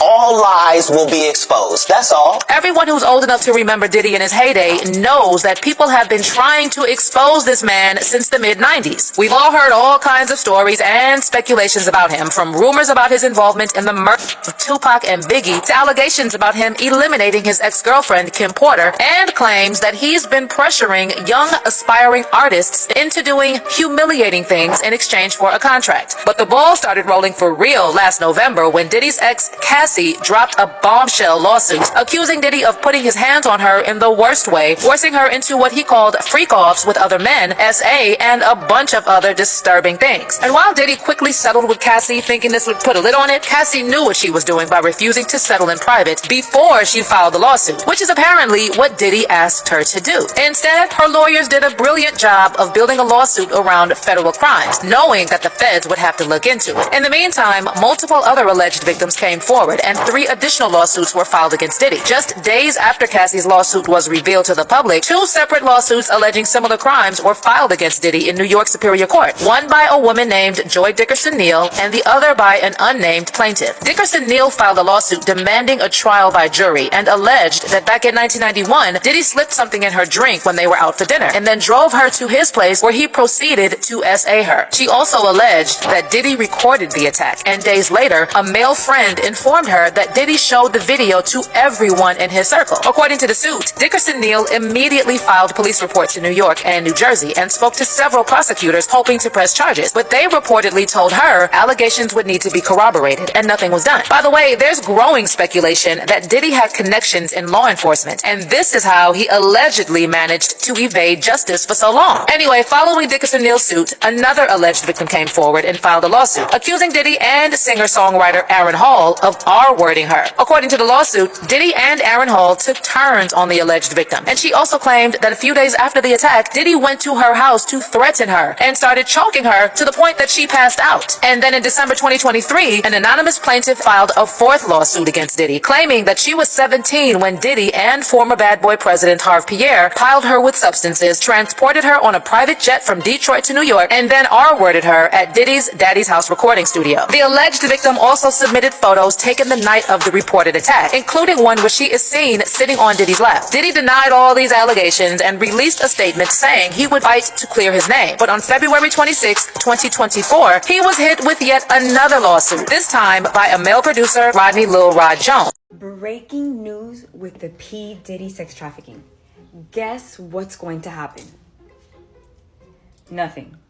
Just how the Epstein list came out, Bill Clinton being quoted that he likes them young. Nothing happened. Nothing. Nothing is going to happen. These people are somehow protected. De las personas más claves en la última demanda que se le ha hecho a Puff Daddy, Fahim Mohamed. Curiosamente, esta persona está vinculada con Puff Daddy y con Michael Jackson. Según el documento que se presentó en la demanda de Rodney Jones a Puff Daddy, Fahim Mohamed era el jefe de seguridad de Puff Daddy y, les leo textualmente, era la persona encargada de hacer desaparecer cualquier tipo de problema o persona. Los empleados de Puff Daddy tenían instrucciones de que si eran parados por la policía en Miami o en California, solamente tenían que llamar a Fahim Mohamed y él arreglaría este problema. De hecho, hay una anécdota en donde hubo un altercado en un estudio de grabación y Diddy terminó dándole un tiro a alguien, y cuando la policía se presentó, después de haber hablado con Fahim, la policía se fue sin hacer ningún arresto. En este documento también dice que Fahim estaba al tanto de las orgías que se formaban con trabajadores y múltiples veces con menores de edad, que Diddy y su equipo tienen la costumbre de adulterar bebidas para drogas personas sin su consentimiento. El mismo Ronnie menciona haber sido obligado una vez a beber una de estas bebidas adulteradas y recuerda despertar a las 4 de la mañana acostado al lado de un trabajador sexual y de Puff Daddy. Repito que todo esto es alegadamente y están los documentos de la demanda de Rodney Jones. Dice que todos los empleados, desde los chefs hasta los valet parking, tenían que llevar una mariconera llena de todo tipo de drogas para que Diddy tuviera acceso a ellas en cualquier momento. Resulta que este pana Fahim también era jefe de seguridad de Michael Jackson en la época que perdió la vida. Y de hecho, aparte del doctor, era la única persona que estaba presente en la consulta en el momento que Michael Jackson falleció. Ahora chequense esto, marica. Curiosamente, este mismo Fahim Mohamed tiene un terreno de casi 100 hectáreas en toda la frontera de San Diego con Tijuana. Yo solamente les voy a dejar los datos y ustedes hacen las conexiones que quieran. Michael Jackson y Puff Daddy, de ambos siempre se ha rumoreado que son depravados. Fahim Mohamed, el encargado de desaparecer problemas y personas, y al mismo tiempo el jefe de seguridad de ambos, Michael Jackson y Puff Daddy. Y curiosísimamente, esta misma persona tiene un pedazo de terreno en la frontera que está tan en la frontera que le toca un pedazo de pared fronteriza. Ustedes hagan las matemáticas. Por cierto, hay un documental en Netflix que se llama Surviving Diddy sobre todas las controversias que ha tenido Puff Daddy desde el principio de su carrera, y marica, la vida de ese man es una locura desde que empezó en la industria musical a los 17 años. Cómo llegó a ser vicepresidente de una disquera antes de los 20 años, las conexiones que tiene con la de Tupac, de Biggie, de Kim Porter, las alegaciones que le hizo Cassie. ¿Ustedes qué dicen? ¿Quieren una serie completa sobre Puff Daddy? No olviden suscribirse, darle me gusta, compartan el video. Nos vemos, chimbitas. A lot has happened in the Diddy saga over the course of the week. Let's start from the beginning. On Monday, federal agents for Homeland Security raided 2 of Diddy's properties, one in LA and one in Miami, and they both happened at the exact same time. And yes, they were equally as dramatic. The one in Los Angeles was being filmed by helicopters up in the sky. You could see agents storming into his house with guns raised and guns blazing, basically. They brought out all sorts of people from the home, including 2 of his own children. His adult sons, Justin and King Combs, were brought out in handcuffs. They were thrown on the grass, and they were detained for a while as the agents went in, stormed the place, ransacked it, and collected a bunch of evidence. In fact, we actually got some video of the aftermath of his home, and you can see just how badly torn up the place was. They opened safes, they ripped open drawers, they took electronics with them, including computer parts, computer equipment. The feds were clearly looking for any and everything they could get their hands on, and they took it all with them. Meanwhile, in Miami, where Diddy has another home on Star Island, a raid was going on there as well. We haven't gotten quite as much footage from that raid, but we do know that the feds came by land, by sky, and also by sea. There's a boat that pulled up on a dock right next to Diddy's home, and they stormed the place there too. Presumably did the exact same thing as they did in LA, taking evidence, taking names, etc. Now, in terms of where Diddy was for all of this, it was a little confusing at first. There were 2 different private jet situations going on. His main private jet, an all-black one, a Gulfstream 5 that he uses pretty often, was actually tracked to an island in the Caribbean called Antigua. And at first it looked like he was flying to Antigua, landing in Antigua, and a lot of people online assumed that Diddy was, quote, on the run or on the lam. As we learned after the fact, that wasn't quite the case. Diddy was not on that private jet, and at this point there's no clear evidence that anybody really tied to him was on that jet. In any case, we know that the jet was in Antigua, it was grounded, it landed, and it was being dealt with there. In the meantime, Diddy was actually at an airport in Miami. He was about to go enjoy spring break with his kids. He's got 2 teenage daughters and a small entourage that he was with. They were stopped at the Opa-locka Airport, which is an executive airport, private airport. A lot of private jets go there. And before he could take off in that private jet, federal agents stopped him with Customs and Border Patrol, Homeland Security, and Miami PD. We actually have photos of Diddy interacting with these agents right there on the tarmac. You can see Diddy and his daughters and other people in his crew talking, being questioned. In some of the photos, it looks like some of them might be getting detained. In any case, we know that Diddy himself was not cuffed during this whole ordeal, but somebody was cuffed. A guy named Brendan Paul, 25-year-old young guy who seems to be an associate of Diddy's, a friend of Diddy's. He actually ended up getting arrested during this whole thing because cops claim they found drugs in his travel bags, possession of cocaine, possession of marijuana. That's what he ended up getting booked for, and he was taken to jail and bonded out the next day. Meanwhile, while everybody was kind of getting questioned inside, we got video of Diddy pacing around outside after the fact, and he looked distressed. He looked very nervous.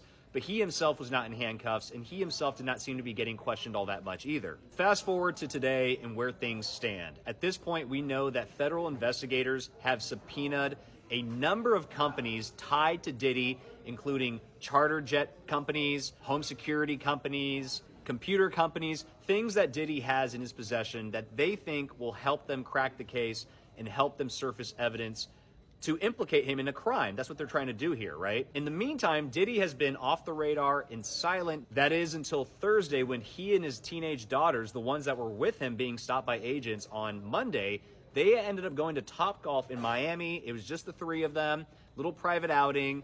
There were photos taken of Diddy there, and he flashed the peace sign. He seems to be kind of telegraphing that I'm good, I'm not worried, I'm not nervous.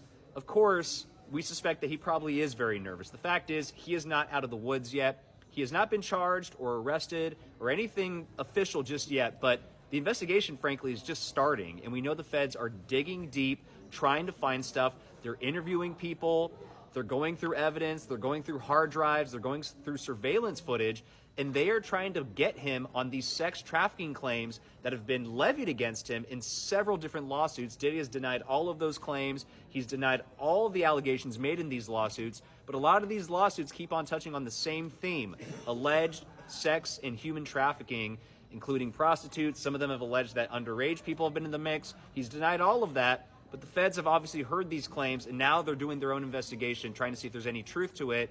And time will tell if Diddy ends up being charged or not. Of course, TMZ will keep you posted on the story and all the updates that happen. Check back with us. Stay with us. We're on top of it.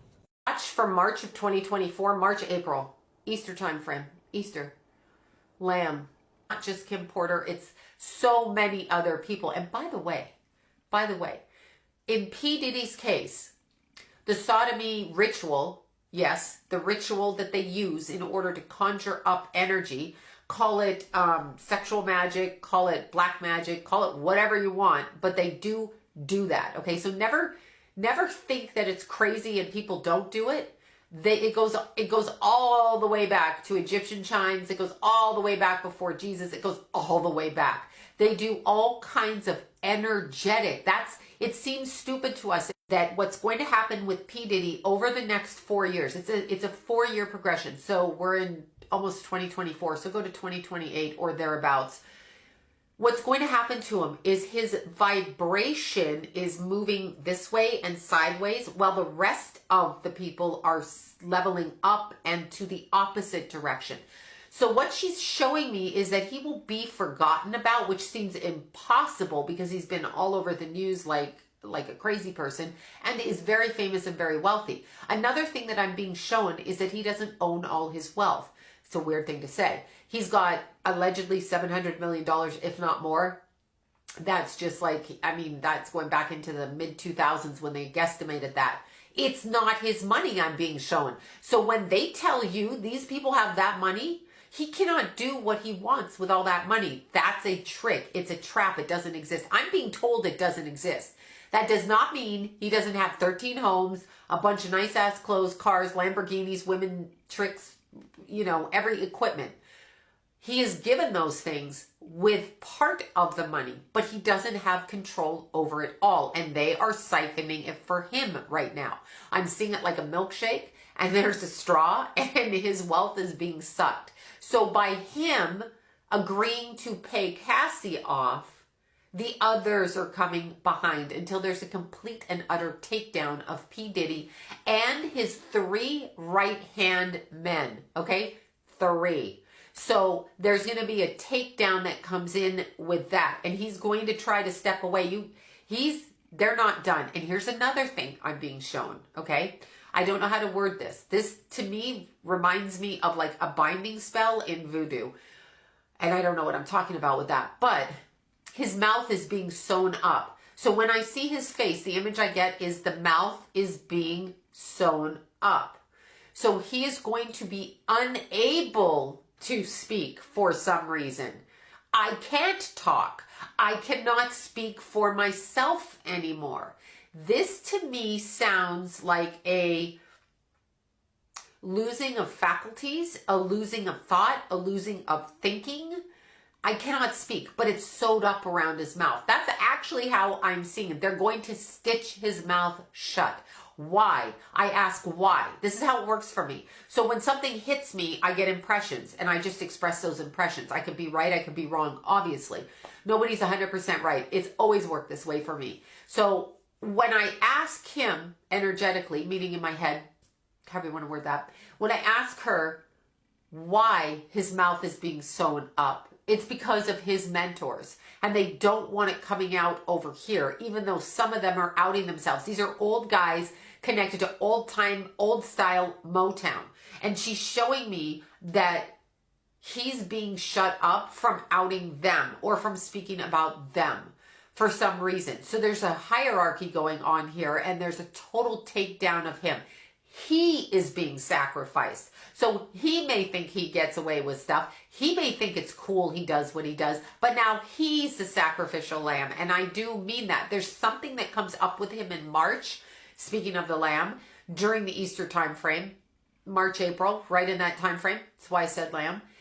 There's something else that's going to come up with him. We are not done. It is a complete takedown, and then you will see this man's energy. So his 3 close right-hand people, and I have no idea who they are. I don't know who he considers close. There might be people he's seen with in public, and they might not actually. P. Diddy has been allegedly arrested. The photo on the left is P. Diddy's alleged mugshot. On the right, we have a real photo of P. Diddy. But look at all the inconsistencies on the face. The shape of the eyebrows, the shape of the ears. The eyes don't match. If you look at the photo of P. Diddy, there is clearly a mole right below his eye on his cheek. Look at the man on the left. There is no mole. This is a clone. P. Diddy is a billionaire. He has the resources and money to create clones of himself.